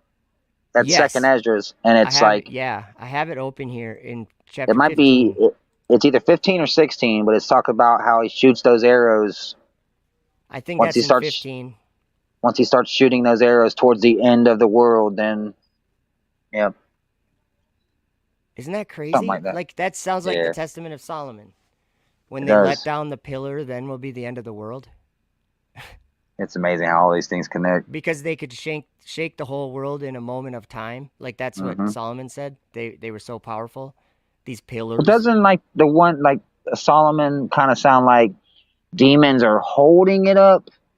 Yeah, the and not- demon, and it said you can't see the demons because they're the air, like they're part of they're the winds So or whatever. this is what I'm trying to say though. Are we to think that that these rockets are demons themselves, or that there's demons controlling them? That makes any sense. I know what you're saying. You're saying Are we looking at a Christine movie here where like the car comes alive and it's killing people and stuff, or are we looking at some like poltergeist where they've took over machines and they're running the machines? What does it say in the Testament of Solomon about it? I'm just saying we can get our answer from that and then also from other places, but like in Daniel 8, the spirits of the kings of Media and Persia and like the prince of or whatever that I think that there's spirits, but not necessarily the rocket itself. But that's what I'm thinking. But why do they have to go in and come back down then? That's why I asked you last week about the dragon being autonomous, where it can go up there on its own. Yeah, well, that's if you think about it. There's a dragon fighting in Revelation. There, he sees war in heaven. He sees Michael and his angels fighting against the dragon and the dragon's angels. So that would seem to say that, like I'm saying, if the SpaceX dragon was this part of the story, then I believe the it is. dragon itself would be the devil, would be Satan or whatever. But what I'm saying though is it like is the spirit in it, or is the spirit controlling it? It is it. So it is it. It's doing all of it. Like it has a control party. That SpaceX has however many thousands of employees that work 24 hours. So now think of this. Think of this. We're literally living in a time where they've let these things loose. Yep, they're loose. They've been roused from their throne. Think about all these bad things that have happened over the last since they've been doing this. Yep. And how and much it makes the you world has wonder. changed. Makes you wonder what's really controlling these people. I'm not saying because what I'm trying to get at is most truthers, not all of them, but they point to these people. These people are doing these. People, SpaceX is like if maybe it ain't the people, maybe it's the demons running the people. Yeah, and it all comes back around to the planets also. Because why do people want to go to space? Because they see a rock up there that they think they can make it to. Real estate. Yep. Real estate. They think there's more Earth up there, but in a different form. Well, I mean, that's just another world. That's just human nature. I ain't gonna lie. I Yep. mean, if you know the scripture, you shouldn't be going towards heaven anyway, because God clearly says, "This is my throne. You stay out of here." Yep. But for human nature, it is our nature to explore. To if we see something on the other side, we want to go and try to see if we can get there. I mean, that's what kept me. That's what kept me in it for many years. Mm-hmm. It took. I'd say this had to be God had done it to me, because there's no way I would have came out of it, man. It was like the terrible life I had. I thought this was my escape. Now, even if I didn't Yeah. go, even if I didn't And it go, was I thought we could go. and the reason to go would be undefined, because What do you mean by that? there's no benefit, is what I'm saying. Oh So no, Elon Musk has a dream or a vision of there being a benefit to there is no make it benefit for like that. no, but what I'm saying is that he sees Mm-hmm. like if you watch Everyday Astronaut, one of the times he walked around Starbase with Elon and it was just, they were just talking about all the stuff. Right. It starts out by Elon saying, like, Everyday at Tim's video, it starts out with Elon saying, and I don't remember his exact words, but what he basically said was that all the efforts that he puts anything into is to get a civilization on Mars, because he thinks there's a window of time where it's possible, the way that our technology and our world is, that he thinks this sliver of time is possible and it might never be there again. You know why? Why? Because because I studied Mars. Mars, the way it does its order. Yeah, you can only go there so often or something. Yeah, it comes close. It passes by, supposedly. It passes closest to Earth for only a short window of so many years. Yep. And then once that window's gone, then you have to the wait, next time. and it could be another 1,000 years before it. So that's why they're working 24 hours a day. That's why they go day and night against the Lord. Yep.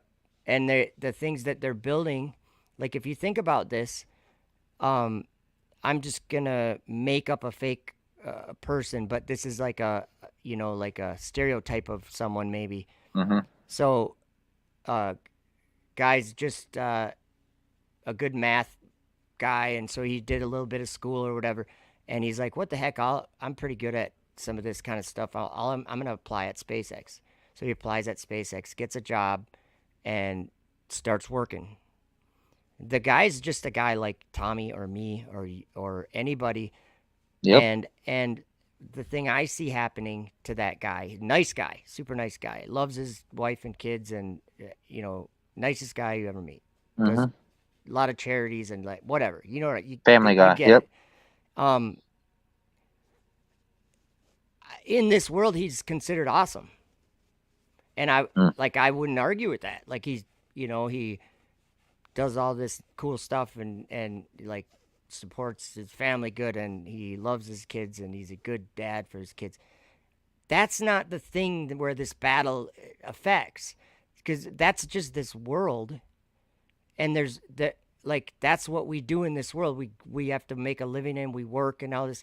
But the place where I see someone being deceived is that whatever his effort is toward, like, Tommy, would you ever take a job driving truck for a company that slaughtered innocent children, and you had to truck the innocent children around? No, you wouldn't, right?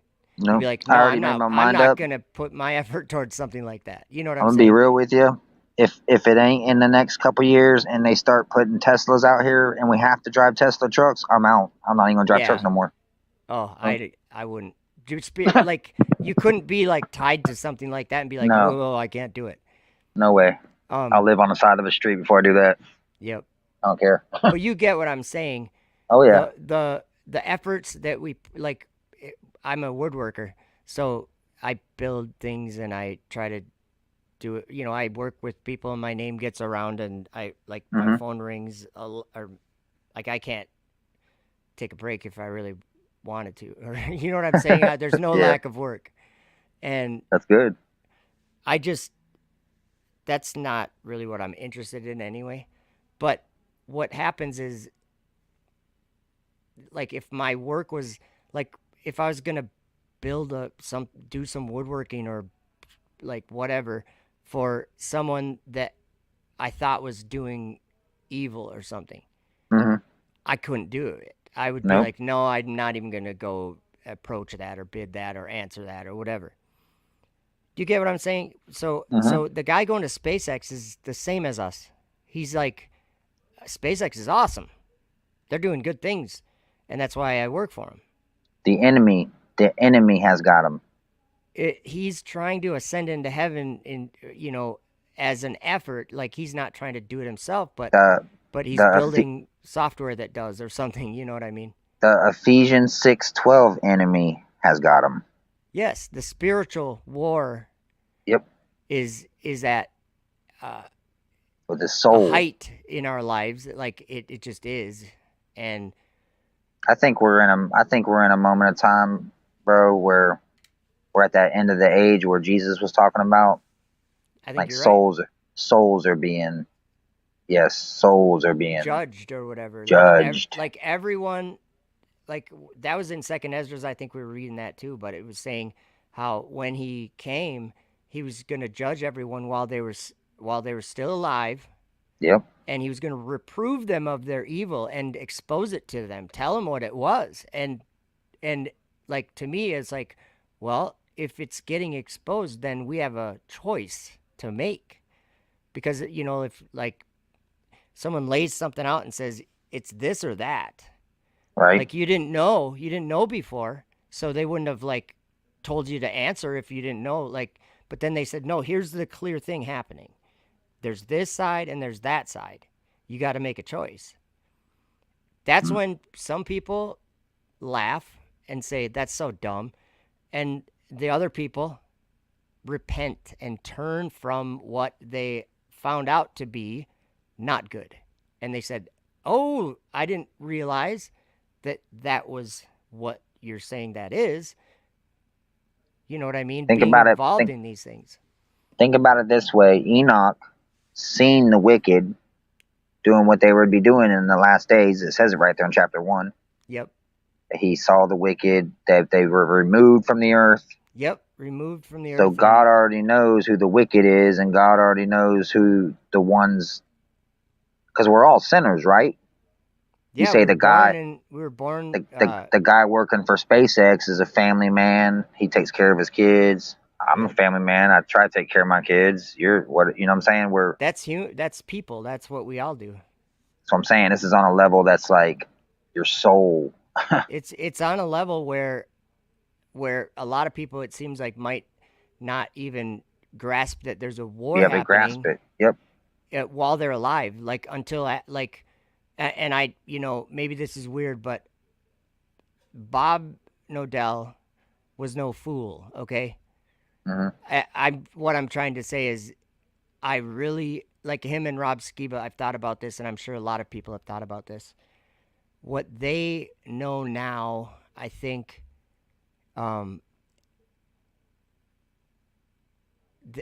I think somehow, I think that they are still, well, they are engaged in this war, but not in the same way, not in a physical body. Because if you go to Rob's channel, he's still talking. The work goes on. Yep. Yeah, and Bob is still talking, teaching, right? Mm-hmm. So, but what does in Jesus my mind, say? I'm like, I wonder what those guys can see that's happening now, and I bet you they have a crystal clear view if they can. I don't know, but I bet you they can look and go, wow, that's what's happening. That's insane. There's something that I've been thinking about a lot. It's like, I know Jesus was talking to the disciples or to whoever, because again, with the time thing, he's not bound by time, and he's talking to whoever's in the Word of God. Yep, exactly. Like, when you read it, he was talking to anyone that was listening. Yep. So it's like, but he's pointing to them and saying, you will be here and you will be doing these things. I don't know. I can't say I'm. There's days I'm like, I don't even know who I am anymore because because I'll be questioning why do I see this stuff. I don't know. I really personally think that there's people here now that were here before. I don't even talk about reincarnation or however that Nope. works. Why would Jesus say that you were with him in the beginning? Yep. I really have. I'll just like be wide open on it. I have thoughts about that because Jesus did say I do that. too. He said, I think it's in John 15, towards the end of John, the last verse maybe, when he Hmm. said, he said, you're going to also bear witness. And when he said also, like, I think he's saying because one of the last things he said before he was crucified, that he came here to this world to bear witness to the truth. Yep, that's what I told Pilate. Yep. And I think they killed him for it, but I think that is, I do think that that's the same truth that we've all been learning about. Was he preaching? Yeah, I Was think he he was he preaching the gospel of the kingdom of heaven? of God. Yeah, the gospel of the kingdom of God. Because he always said that. And then he said it would be preached before the end too. The same gospel, right? Yep, the gospel of I the think kingdom what's of God. happening here. I think what's happening here is like with Sean and them, and I hate to throw names in there. Whatever most of the truther people is, they're getting the gospel of Jesus when he was like Isaiah spoke of. They pierced his hands. The gospel of Jesus, the Messiah coming and being crucified.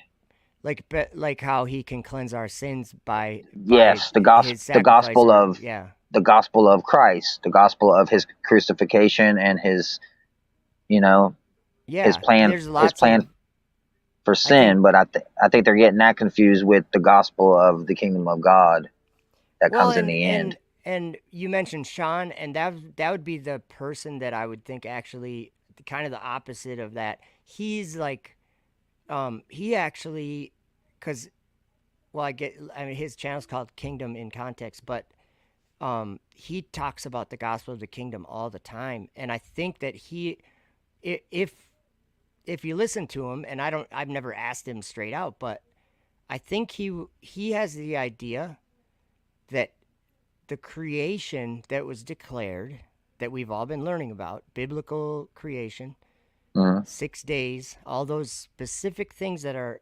written in that.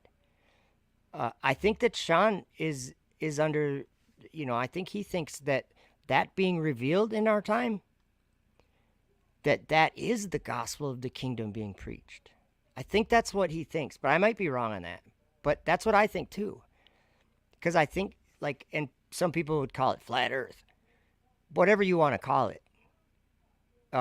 We could call it the gospel of the globe. Whatever you want to call it. Do you get what I'm saying, though? Yeah. It could be the truth that we've been learning about is the earth not being this godless ball in space. This know what I rotating call it? sphere. What? About the glory of God being revealed. When I hear flat earth, God. Yeah. when I hear flat earth, I go right. Isaiah 40 comes right. Not so much Yep. Luke 3, but the Isaiah 40 just comes straight to my mind. Yeah. Something about the Old Testament, man. I've been just really listening to that. I mean, I like the New Testament too, but the Old Testament's like, wow. Tommy, something interesting about words is when you actually pay attention to the meaning of each word used. Isaiah 40, was it verses 3 through 5, I think? Mm-hmm. Yep. Those verses literally say that the shape of the ground, all the shape of the ground, will be transformed into flat. This is what it says. Makes me smile. smile. Transformed into flat, and crooked things will be made straight, and rough places will be made smooth, and the glory of the Lord shall be revealed. Well, you don't want to miss that, do you? Like, I don't think people say, I don't think flat they're earth missing isn't it. in the Bible. Flat earth Oh, isn't yeah, in the it Bible. is. Well, if I was to point out that there's 3 land features that everyone knows, and we're going to talk about plain. 3 land features. One of them is mountains, one of them is hills, and one of them is valleys. A valley is literally when the ground that you're on goes down in elevation. That's what a valley is. And a mountain and a hill, they're the opposite of that. There's literally, if you're going to step on a mountain, you have to lift your foot higher because the ground literally goes up. We're talking about the ground. There's no Exalted. doubt about that we're talking about the ground, because Isaiah 40, it says, I don't have it right in front of me, but it says that every valley Shall be exalted, which means lifted or raised up or whatever, exalted. Every valley shall be exalted, and every mountain and hill made low. That's flat. Yep. Crooked How made else could it be straight. described? Rough Or we could places say plain. it's a plain. A plain. Ezekiel said plain all time. Yeah, what did he say? That was the vision that I saw on the plain. On the plain.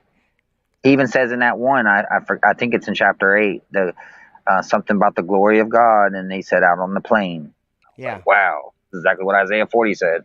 And I don't know where, but there's another apocrypha book that says the earth will be made like a table. Mm. And I think I heard you say something about that. Enoch says that God will transform the heaven and make it a blessing and light to the righteous. And then he said, and he will transform the earth and make it a blessing and cause his elect ones to dwell on it. And I swear, man. But the sinners and evildoers, they can't set foot on it. But they're on the same earth. Well, he's gonna make a place for them. He's gonna. You see what I'm saying there, though? Yep. It's The wicked and right now. the godless and the God people are on the same earth, but they're being some of them, separated. The godless ones don't believe in heaven. I'm just saying some of the things we've been over, like Enoch was saying that they deny the name of the dwelling of the angels and God. So, And it really all stems back to believing in creation or not. Yep. And also it really said does. in Enoch 80, it said that the sinners or the evildoers, that the order of the stars would be hidden from them. They wouldn't understand the stars, and they would make error in their understanding of the motion or the order of the stars. And Enoch 93:10 says that in the 7th week, the sevenfold creation will be declared, will be preached. It'll be, and it'll be received. I think it said received. So it would be From the like people righteous. would receive Yep. it. So that's one thing I like about some of these apocryphal books is they give an idea of what is, like, in the end of days, what is sin, what is doing wrong or right. I mean, we get lots of different information, but something that Enoch made clear to me is that confusion concerning creation would be something happening to the sinners. They'd be confused about what the stars were doing. Once you come off that globe and out of that solar system, and you step back and you hear those things that were written thousands of years ago, and you're like, wow, yeah, that's happening. Look at this. And then that's Isaiah talked about that too when he said they shall be taken back, or they shall be brought back greatly ashamed. Greatly ashamed, yeah. Because they were worshiping molten images or whatever. False gods. Yeah. But he would that's what's interesting. Then he said, but and they will know that he is God. Like, they'll know it. Okay, I got something right here. Okay. Because I was a big NASA fan. And I used to literally do this at night. I would open the laptop and I would look for asteroids and when they would come, because they would give you I probably still do it, and they give you a rundown of like the last 100,000 years. Okay. And I was like, what took out the dinosaurs and how big was it? And then it would tell you, like, I don't know where they got. It was like legit information, right? I mean, I would always question it. I was like, how are they getting this information? I'm being real with you right now. So I'm thinking, That's like okay, Eddie Bravo. You just reminded me of Eddie Bravo. He was talking about how he used to always watch these movies about space with Joe yeah, Rogan or something. he's a trip, man. I And love Eddie yeah, Bravo. he's funny. But He he was is. always talking about how he was like, thought it was so cool that he knew what a neutron star was or something. And then he's like, and one day I realized everything we're watching is CGI. CGI. And No, I'm but like, like that's awesome.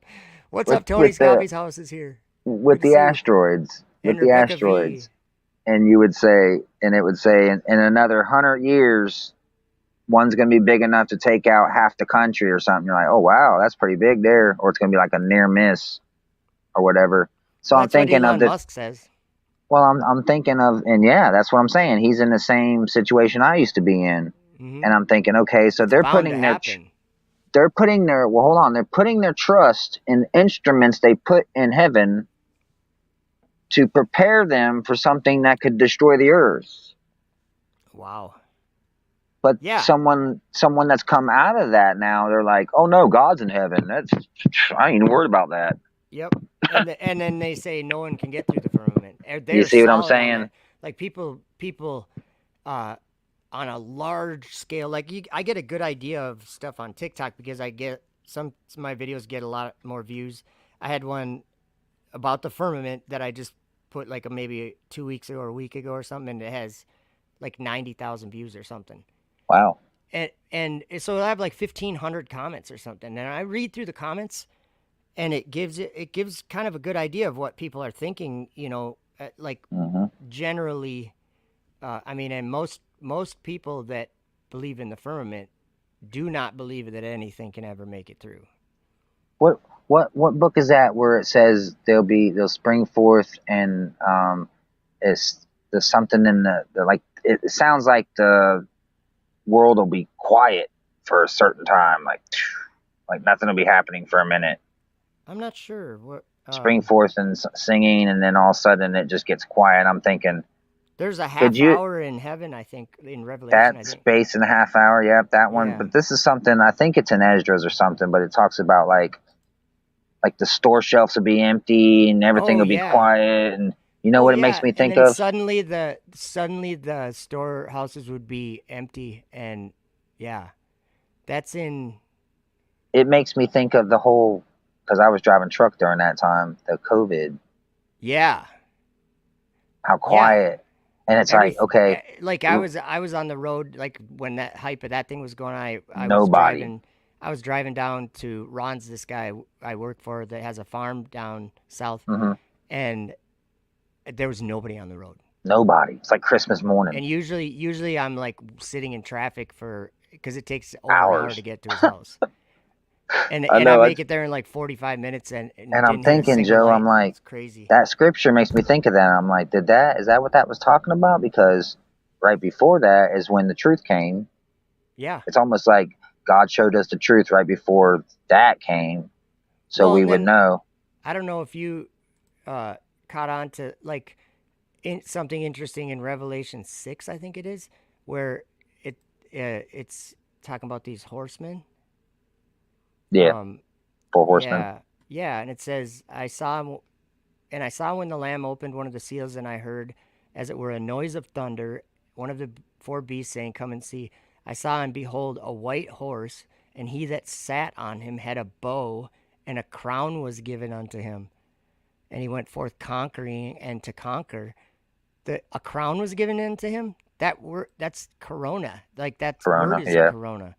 So I've heard that that before. was interesting to me because he went forth conquering and to conquer. It's like weird, but Could you imagine if we didn't know the truth and we were living through that? I'm so glad I did know the truth. I was like, I ain't wearing your mask. I ain't worried about no shot. Nope. yep. Hi, Susan. My little girl's, my 13-year-old, her grandma. Check this out. Okay. I'll leave it here. Yeah, tell me. I love hearing stories. Her grandma has been fighting health issues for probably 20 years, overweight, thyroid disease, and she's always fought it out. I mean, there's times she'd go in the hospital for months and come out, and she'd be good. Years would go by. She'd get sick again, go back in, she'd come out. She got that shot in I think it was less than a month, dead. Her husband, same thing. He got the shot, dead. I was like, wow. Isn't that scary? That's scary. I was telling my cousin John about that because he didn't even know they were dead. I was like, yeah, they both died, man. Like right after they took the shot, like within a month. Might have been 3 months, but it was. Oh, that's sad. And this woman was a fighter, man. I'm telling you, you'd like, oh, this is gonna get her this time. Well, Nope. there's a lot. I mean, there's a lot of it seems like adverse, if that's the right word. Dude, I'm when I just hear them saying- commercials on my phone, when I'm listening to music or whatever, like the JAB commercials come on, I'm about to throw up. I'm trying to hit the fast forward. Like I can't hear that. I'm like, y'all need Jesus for real. Yeah. Like, Your side effects are bad enough. I mean, like You ain't lying. like some of these medicines that you hear, it's funny when you're listening to it on like a commercial or something. They'll be like, may cause seizures. yeah, or they're like, Heart failure. enjoy your life after prostate cancer starts or something, or like don't whatever, and then they're like side effects include death and whatever, like all these different side effects. Like, whoa, wait a minute. Like They say okay. they say it real fast, like a car salesman at the very end.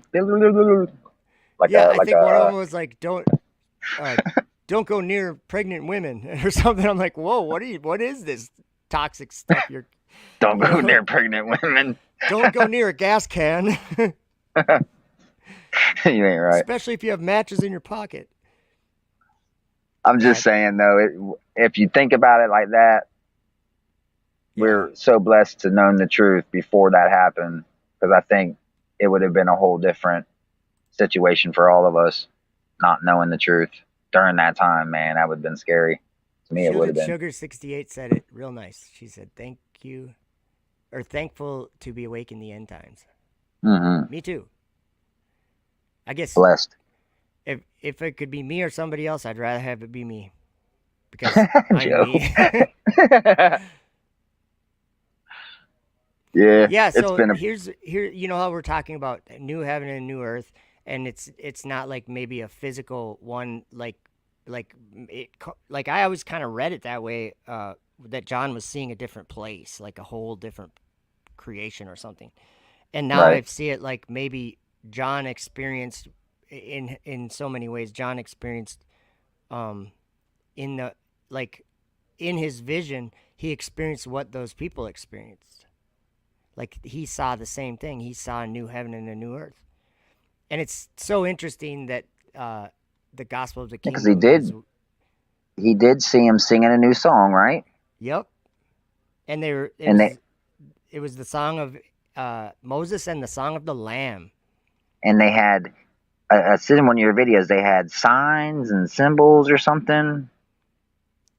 How did it say it? They were given.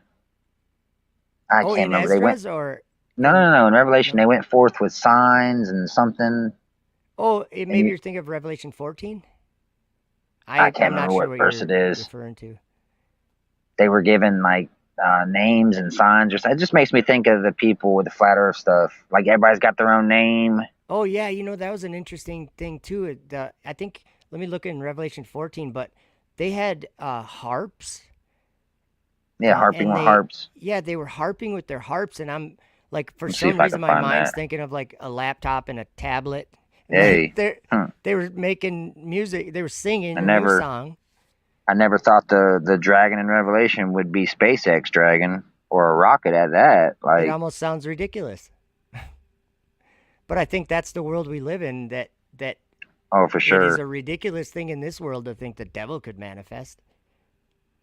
Even they though all the add scriptures up, man. say he's going to manifest as a dragon, like that. Daniel called him a horn. A little. He horn. said the man would be inside speaking in the little horn. Like, come on. Oh yeah, here we go. You found I heard it? a voice from heaven. Or let's see. Okay, so he saw the Lamb stood on Mount Zion, and those with the seal in their forehead were with him. And I heard a voice from heaven as the voice of many waters, and as the voice of a great thunder. Think of flat earth. Like that. Mm-hmm. put it this way. I don't think there's really any podcast or like that type of show that hasn't done an episode on flat Earth. Like everybody has. Every news station has talked about it. Everyone, you know what I'm saying? It shook the world. For It sure. still is. Is. Yeah. So at the But same time.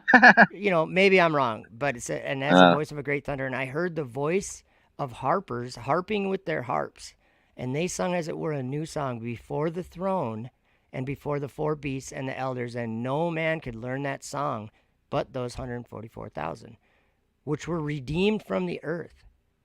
That's crazy.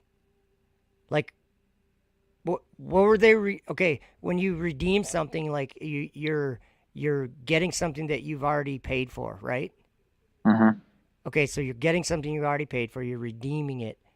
So if these people were already what Jesus paid did. for, yeah, Mm-hmm.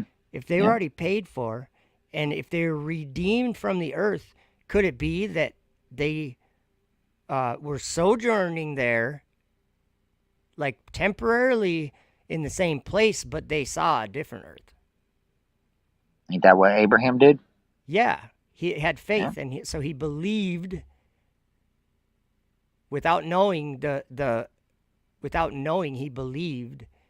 He stepped out, and what did it say? Yeah, that's in Hebrews 11. But so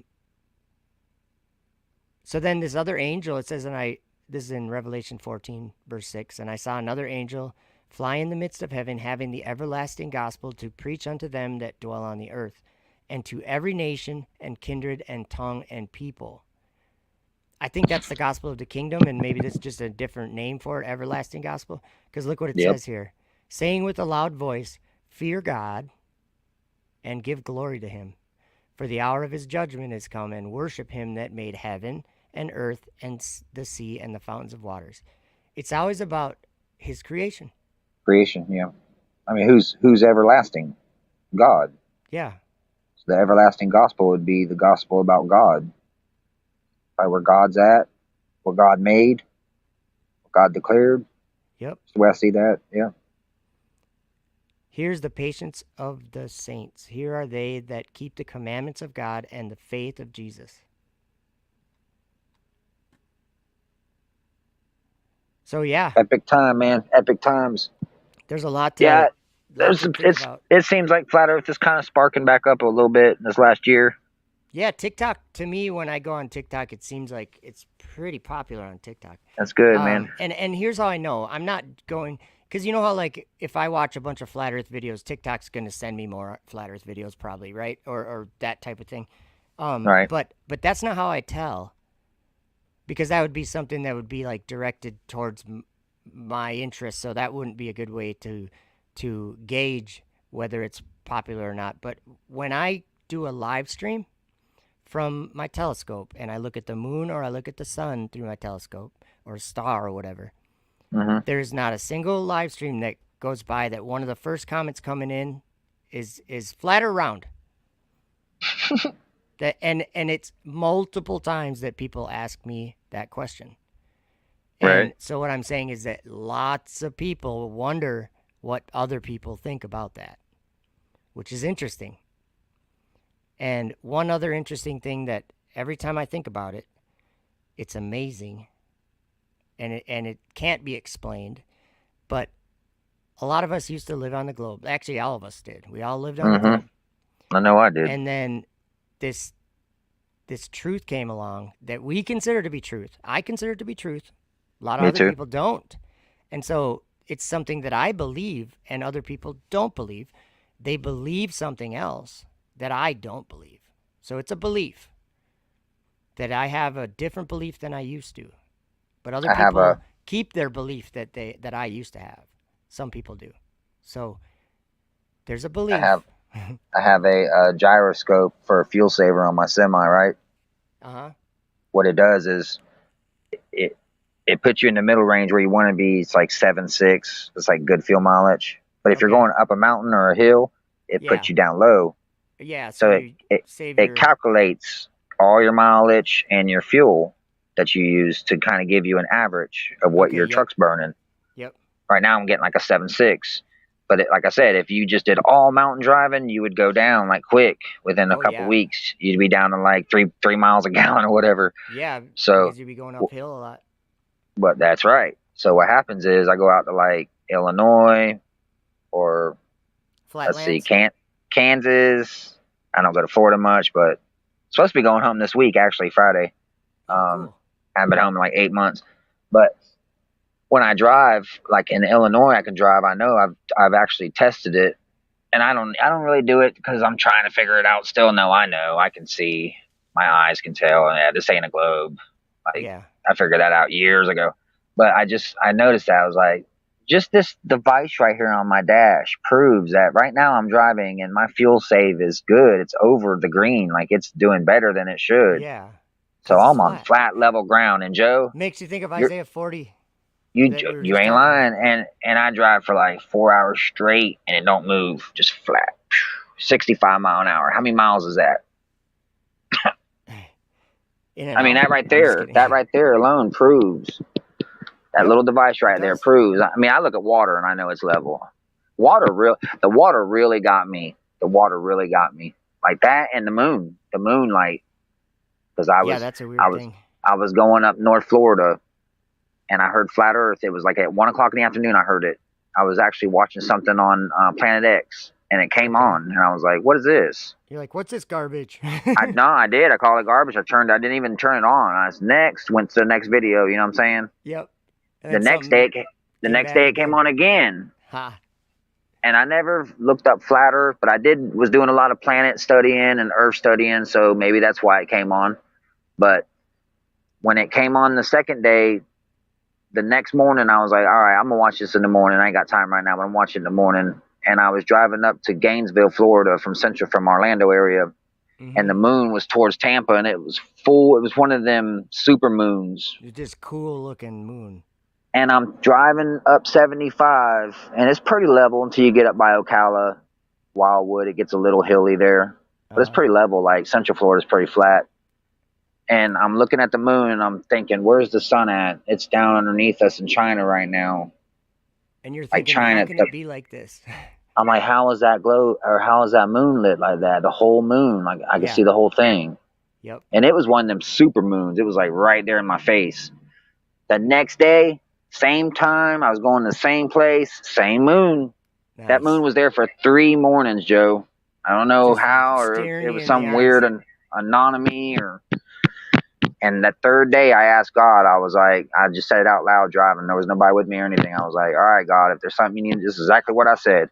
I said, if there's something you need to show me now, because I am not patient, and I feel like there's something bugging me right now. Yeah. And then that was it, man. It was just flat Earth, flat Earth, flat Earth. For I'd say a good 2 years straight, every day, flat Earth. That's all I Yep. talked about. Yeah. Me too. I literally got told by my boss. I got pulled into the office I when I was working remember at this story. when I was working at Dedicated, and he said, "What's this you're telling everybody? The Earth's flat." Yeah. He said, "Don't be talking spreading about that that. here. Yeah, don't be talking about that out It's here. We ain't." embarrassing. He said, "I don't care what you do on your off time, but not here." I was like, what are you talking about? He was like, "Well, I got other drivers coming up to me telling me that you're talking about flat Earth and stuff, that the Earth's flat." I was like, no, they come to me asking me questions. And I never went to them, really. They came to me and asked me questions because I would talk about it. If Yeah, but then someone was talking to me, they'll get offended by what you say, and so then they act as if you are disturbing them, and you're like, So you then- you listen to what I was saying. I wore a cross. That time I was wearing a cross, and he said something about my cross. Were you getting religious on me or something? And I kind of grabbed my cross, and I was like, what, you don't believe in Jesus? And he was like, this is exactly what he said, Joe. He said, well, I guess if it gets me into heaven, yeah, I believe. That's what I said, wow. I said, have a good night, John. I walked out, and about, I don't know, it was like 4 months later, me and him kind of got at it again about the same stuff. And he called me. I took off that day. I used to work 7 days a week there, man, every day for years straight. Like I was running. Yeah. And he called me. He's like, why are you off today, man? I need you out here. I was like, you know what, John? He kind of started running his mouth about stuff. And I said, you know what? I said, have a good life, bro. I gotta go I said, I'll be somewhere up there. I'll be up there to turn my fuel card and stuff in. And I just hung up on him. Click. Never talked to him again. Got it over with. I couldn't do with it no more. I was like, if I can't, because I was, man, I was so hyped up. I was going into water plants. I was like, Want look at the everyone to airplane. know. Everyone. I was like, look at the airplanes, man. There ain't no way they're going under a curve or going under a globe. And you start seeing things different, and it makes more sense. You ain't lying. I Like, still do too. I continuously try to explain some of that kind of stuff to my dad. Just like, like just the part where I'm like, we're not. I'll just share this funny. I guess it's funny because when someone decides that they're right and you're wrong, sometimes they go against their own story without realizing it, and then you realize you're like, hey, but wait, you just said the opposite. But so we were talking about. I always ask him because he's never been able to give me a legitimate answer, and he knows that. But I always ask him, I'm like, okay, anytime that someone believes something, they believe it because they have evidence that they consider to be evidence, right? It's, everyone might look at some evidence and say, that's no evidence. But another person says, no, this is. And so it will convince them that the evidence is what we base our beliefs on, basically. Without a doubt. Yeah. Yeah. And so, like, we agree on that. And I say, what is the evidence that you have to believe that the Earth is in a state of rotation, that it's in motion, rotating? And the very first time that we talked about it, I think he pointed up and said, look at the stars, it's obvious. And I'm like, I pointed out, no, that's the stars that are doing it, not the ground. And like, separate the sky from the ground, and what's your evidence? Like I said, here's the example. I would say the opposite. I would say that the ground is still and that the stars are rotating. And my evidence is the still ground in this room that we, poured footings for a house. 40 years later, still there.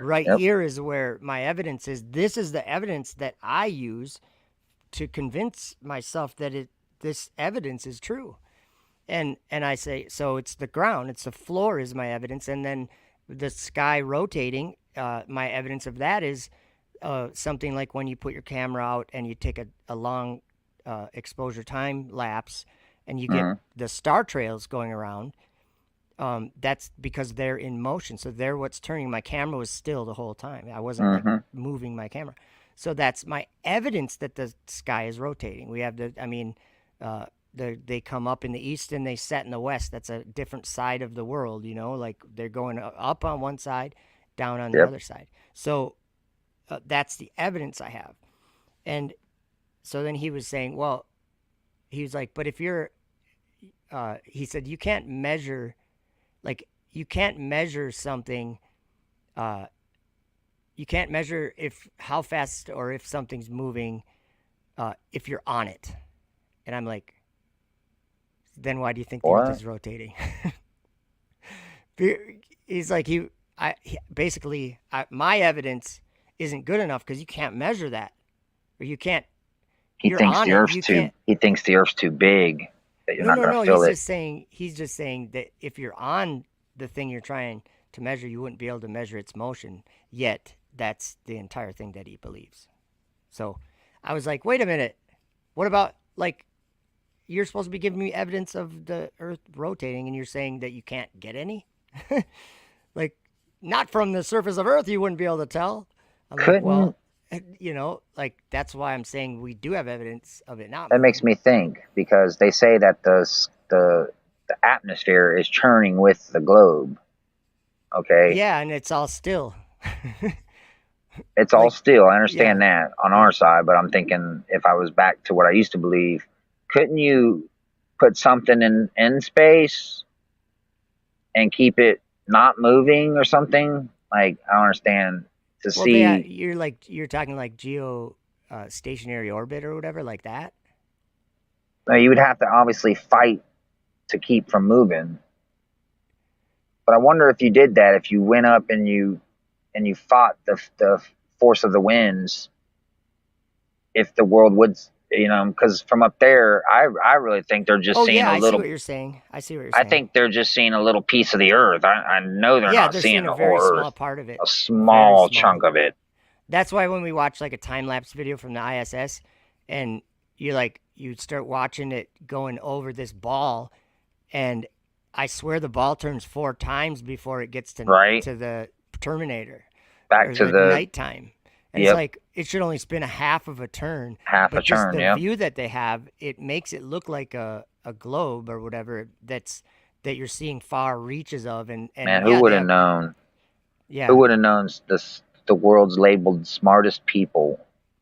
Like NASA, bro. Like they were the smartest people ever. Like to me, they well, were. I was like, they don't they get no believe smarter than something. NASA. So Yeah, they're Candyman like says, they're Ca- one of the most deceived people you ever met.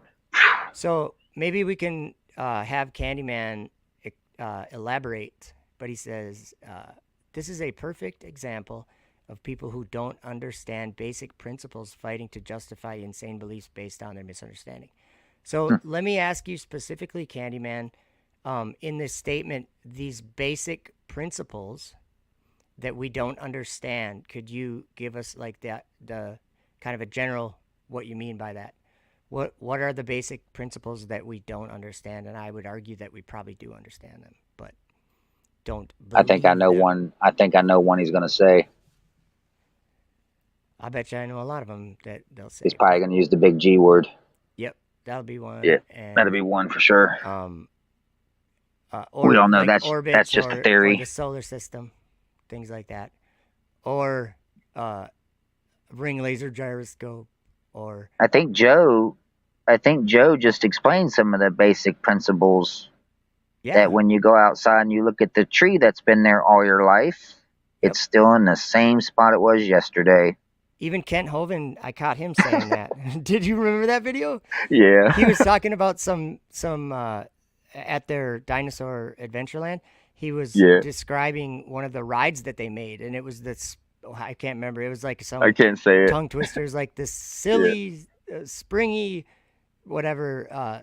And it was this ride that would make you dizzy. And he said, I'd never ride on it. He said, but the kids do.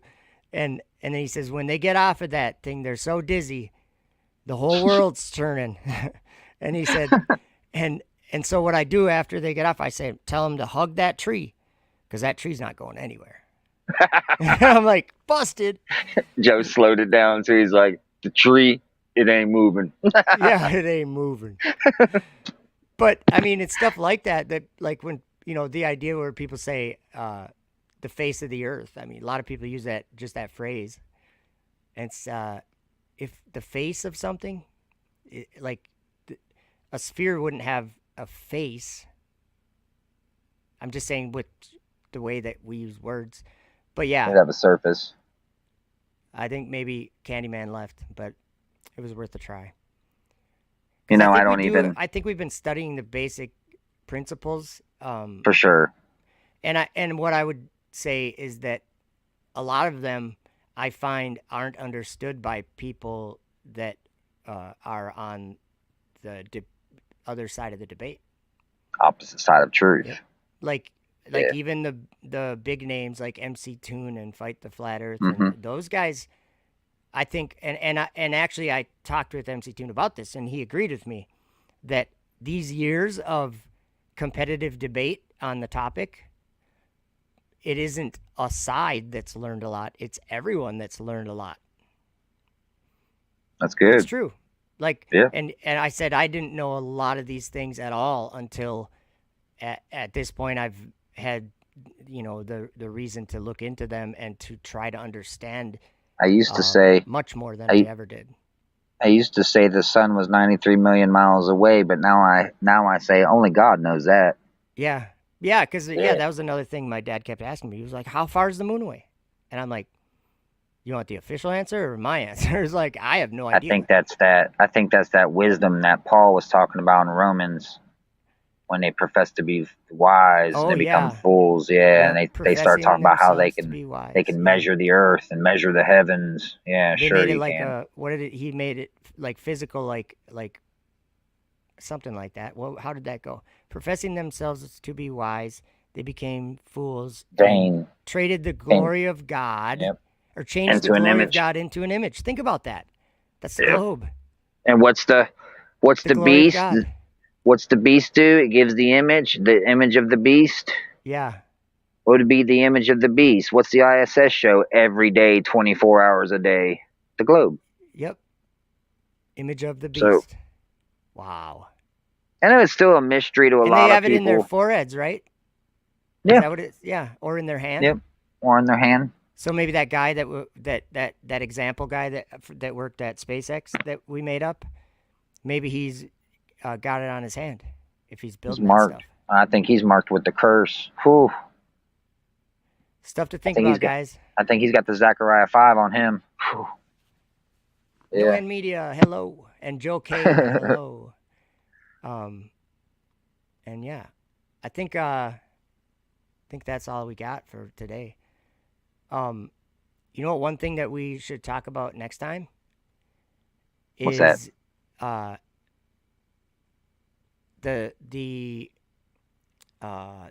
The stars being how they're like a clock, and they give us times and seasons and days and years. Oh yeah, I know where you're going with that one. How, like Elon Musk specifically, Mhm. or SpaceX, whatever you want to do, they have been trying to change that order that God gave.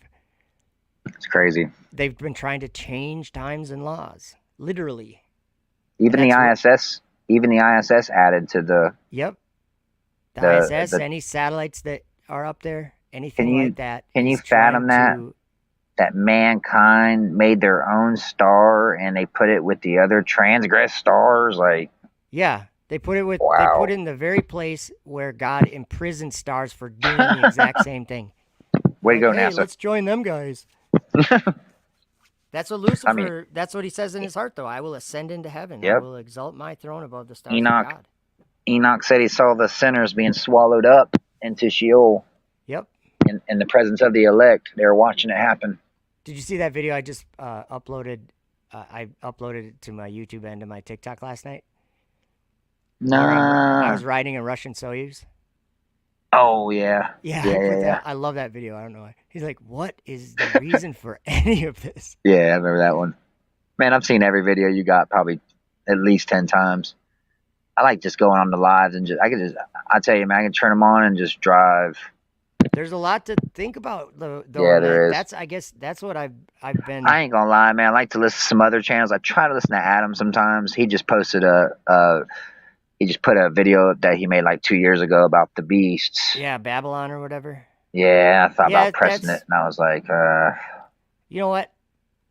It's one of those things. Like, I remember, I do watch his gatherings though when he plays guitar and stuff like that. Yeah, I love Adam and like just what he does. I think it's great. And he preaches the word. I do like he those. He also preaches the truth. I love that for sure.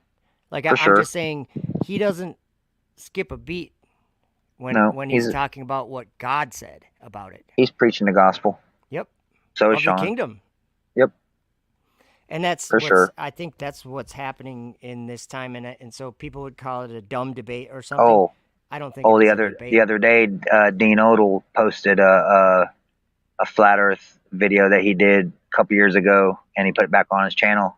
Cool. And I put Isaiah 40 in there, and I was like, I said, at least some preachers are still preaching the gospel of the kingdom of God, the glory of glory of God being revealed. Isaiah 40. That's what it is. He put a little heart there. So that's what I'll say to anyone that is a flat earther that ever hears this, is that you know what, Joe? Say flat Earth isn't in the Bible, or it doesn't say flat Earth in the Bible. You're missing the glory. Kindly remind them what a valley is, and what a mountain is, and what a hill is, and just explain to them that in Isaiah 43-5, it has a very specific thing that happens to those mountains, valleys, and hills. And then what it is is something, the thing that it is revealed. It's a secret. It wasn't known before, and it's a secret, and it's the glory of God being revealed. Like, think about that. When he We says, won't even say Isaiah, what Luke 3 says. yeah, that the salvation word. Because Luke 3 is where John the Baptist quoted it. I know. And he said, instead of saying the glory of God being revealed, he said, what did he say? The glory of God, or no, the salvation of God. How did he say Will be it? revealed. Yeah, will be revealed. Salvation of God. Or all flesh shall see the salvation The of God. salvation of God. Yeah. Yep. You got it. And he's talking about the mountains being made low and the Same valleys thing. being Yep. raised up. Filled, it said in Luke. Same verse. And first Peter says salvation to be revealed in the last time. Well, that's enough for me. Yeah, so not only does your Bible say in the book of Isaiah and in the book of Luke that the world is going to be made flat. And it's preparing the way, a highway in the desert for our God. That's what it is, like a straight highway. A flat, straight place. From I hear that the Gospel of John, the movie, right? Yeah, I love the one that we share sometimes. Yeah, when John gets up and movie. he's like, "Prepare the way of the Lord, make His path straight," and I'm like, "Flat Earth." Yep. Every time I do the same thing. Do you?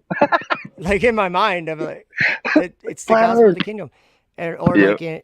I like when in Matthew. I wonder 24, if John knew that. Do you think John knew that? when he wrote Do you think- Revelation. No. When he in the I don't know Gospel of what John.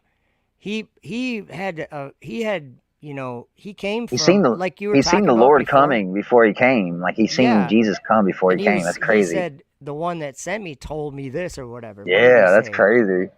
Well, if you think about it, Kind of what's happening now. There's another, like, there's other things like that. Like, I'm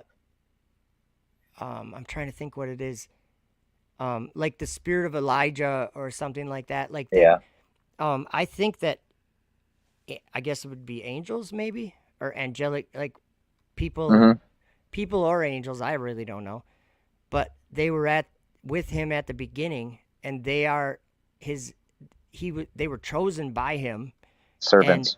And when I think about how could they be there in the beginning, but they don't come till the end or whatever.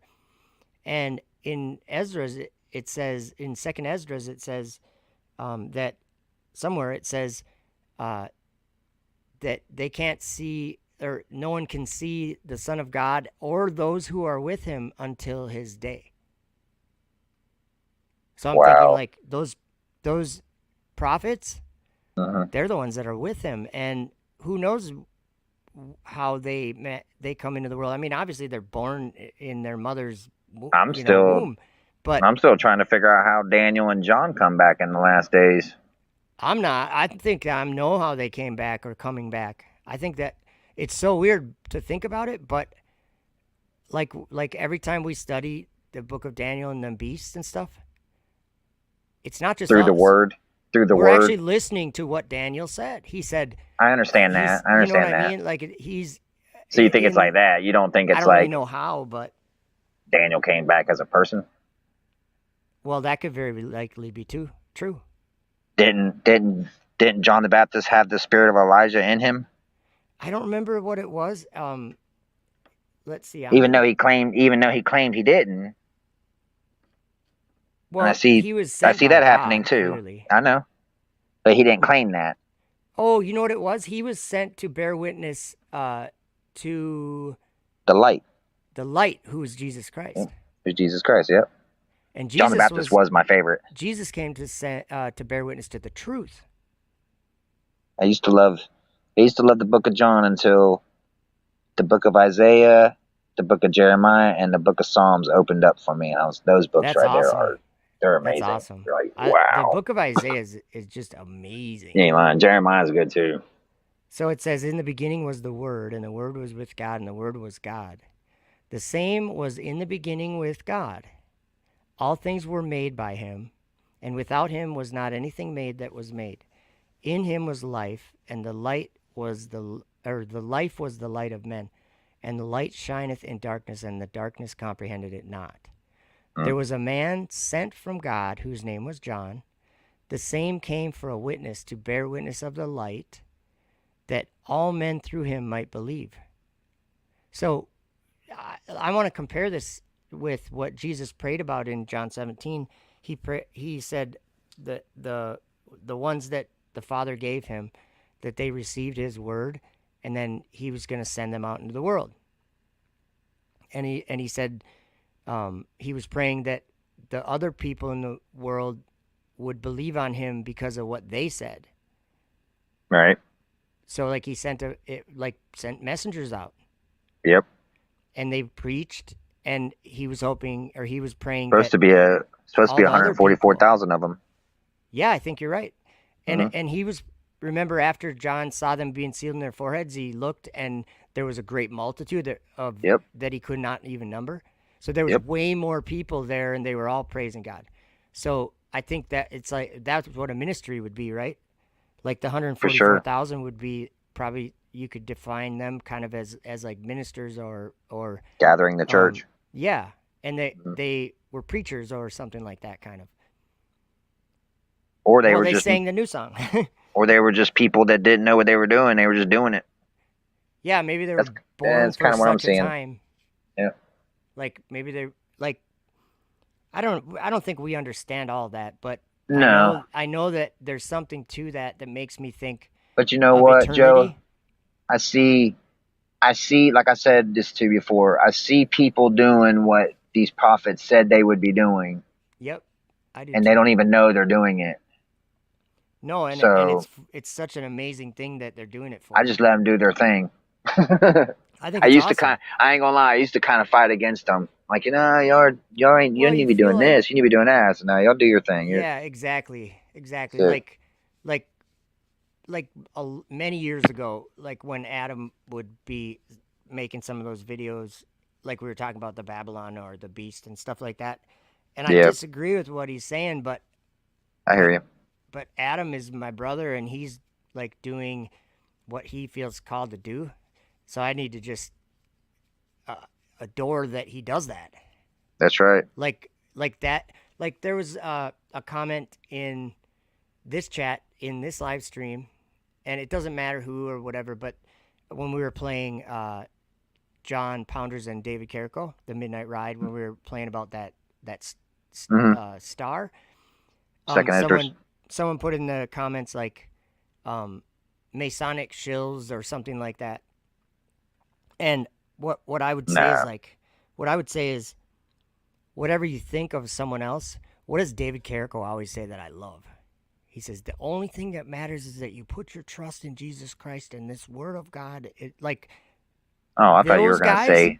Those guys are my brothers that are exactly with doing what I would hope that they're doing. Oh, it doesn't matter if I agree with them. I thought you were going to say Globehead. Oh, yeah, that's it. That's David Carrico. It's so funny. Yeah. I love it because he's kind of a class of his own because of his age, for one. And have they been making videos?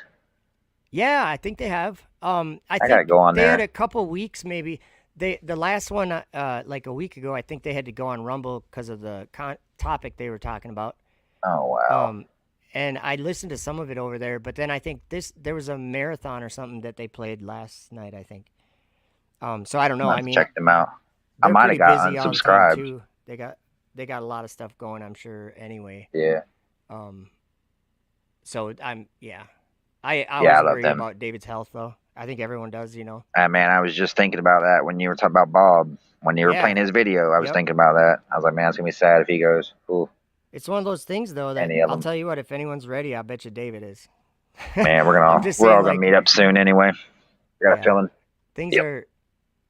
Things are happening like this, and it's not for no reason, Nope. We know the story, Joe, and we can see it happening. So you know how the story ends, right? I know you know. So now we just keep doing what God's put us here to do. Yep. And don't interfere with the rest. Just what's it say? Let the righteous be righteous still, and let the unrighteous be unrighteous. Yep. And like Jesus said, if they're not against us, or they're for us. Yeah. Yep, or with us, And something like then that. also consider this too. Some people aren't comfortable with the idea of the Bible and with Jesus and things like I hear that, you. but they Yep. see they see this certain truth Yep. that we're talking about. And Jesus said, it was one of the last things he said before he was crucified. He said that he came to bear witness to the truth. And then he said, everyone that is of the truth hears my voice. Hear my voice. Yep. So maybe even if they say, oh, I don't believe that. I don't believe that. To me, Right. that's like a statement that someone would make. Like, I believe I'm a Christian or something. That's a statement you'd make. But in your heart, how you really live or believe, like what I'm saying is if you're believing truth in a world of lies, there's a reason. And so, like, even for some of those people that are kind of on the, I don't believe that book. Man wrote the Bible. Yeah, that man wrote it. I got you. I think that they are also in the same way that, like, we don't all see everything clearly. No, I see them. I see them in that story too. I do too. Oh yeah. Yep. And they are singing a new song. Like I can see that they're I mean, there's a lot of them that I would be like, yeah, I don't agree with really much of anything they say, but all of a sudden they say, I know Earth's not a globe. We got to let God do that. Yep. However he did it for us. Yep. It happens in your heart, and you know what? It might not even be about the way that we believe it. You know what I'm saying? That's right. Like, we don't really know. That's right. That's just what I believe, but it doesn't mean I'm like you might see in knowledge or something. I'm just a person like anyone, We all on that day you might see people that he didn't believe the Bible. What's he doing over there with him? Yeah, there you go. Yep. Well, you never know. I think that first of all, I think that it's like it talks about repentance, and in Revelation, I'm saying it talks about repentance, and it talks about worshiping the beast in his image. Right. And if I was to, like, my understanding of this story happening is that those people that might not believe necessarily like the way we do, but that see the truth, they're not worshiping the beast. Nope. Or his image. They're actually like they got a sword out and they're like hacking it away. Yep. Because so you know why I would have Joe? to say that they're on the right side of this battle. That's me, and I'm not trying to. You know why you can see that? Why? Because you know what the beasts are. Yeah, because Daniel and John described them with exactly. Detail. And Enoch and Baruch and all of them. All these other prophets. Zechariah. Yep. Or it's actually angels describing it, or visions. I'm just kidding. But it's all same. At a certain point, like, I'm not in control of what other people believe, but if anyone was going to be affected by something that I say, like if they were going to think about something in a different way and say, I never thought about it that way, I would be glad that anyone could consider something that they haven't before. And I'm not trying to talk anyone into believing something that doesn't make sense. For sure. What I mean? Mm-hmm. To me, it makes sense. That's why, like Tommy, it makes sense. That's why we're here trying to like talk about it. Otherwise, hoping somebody will jump in and be like, "Oh wow, yeah, I see what they're saying." Yeah, let me look that up for myself. Yeah, that's the thing too. Is like it seems like when I learned the most stuff is when I was just like alone learning it. You know what I mean? Mm-hmm. Like it's like an amazing thing that you experience, and you're like, how am I reading this and I'm seeing this thing in this way, and then certain things start to connect, and you're like, wow, what a strange experience we're having. Holy Spirit, man. Yep. Spirit of truth. All right, man. We better wrap it up. Yep. But yeah, so are we going to do it again next week? Always, sure. Yeah, I think we're going to just do this. I mean, I'm game to do this like every week or maybe even more. And then I also want to, like, one of these times we'll get Tony in here. He's always got a lot of we got to remember Tommy. Tony's an old man. He's got stuff away, like age changes how you see things. I'm only kidding. Oh, for Tony. sure. You're not an old man. But Tony's got some years on us, and same thing with David Beverly. He's got some years Yeah. on us, and when I talk to those guys, they have a point of view that, like, Hey. it isn't really available to us in the same way, and so when they say stuff from their point of view, I learn a lot from it. A lot. I think David's on something with that AI being Legion. I really do. Something's going on there. I think you're right. It's like, like when And the when dragon Elon and Musk the dragon puts powers itself. and Yeah. Elon Musk puts his Neuralink thing into a bunch of herd of swine. That's kind of Right. weird, man. Yeah. All right, y'all. Yeah, Y'all I have a good suppose. week. Yeah, well, thank you, everyone, and we're definitely going to do this again next week. We'll be talking about For sure. something. Oh, we got lots to talk about. Yeah, for sure. All right, thank you, Tommy. I appreciate Peace it and love. every time we talk. Much love, All y'all. right, See you, everyone. Jeff. Have a good week and be bold. Speak the truth.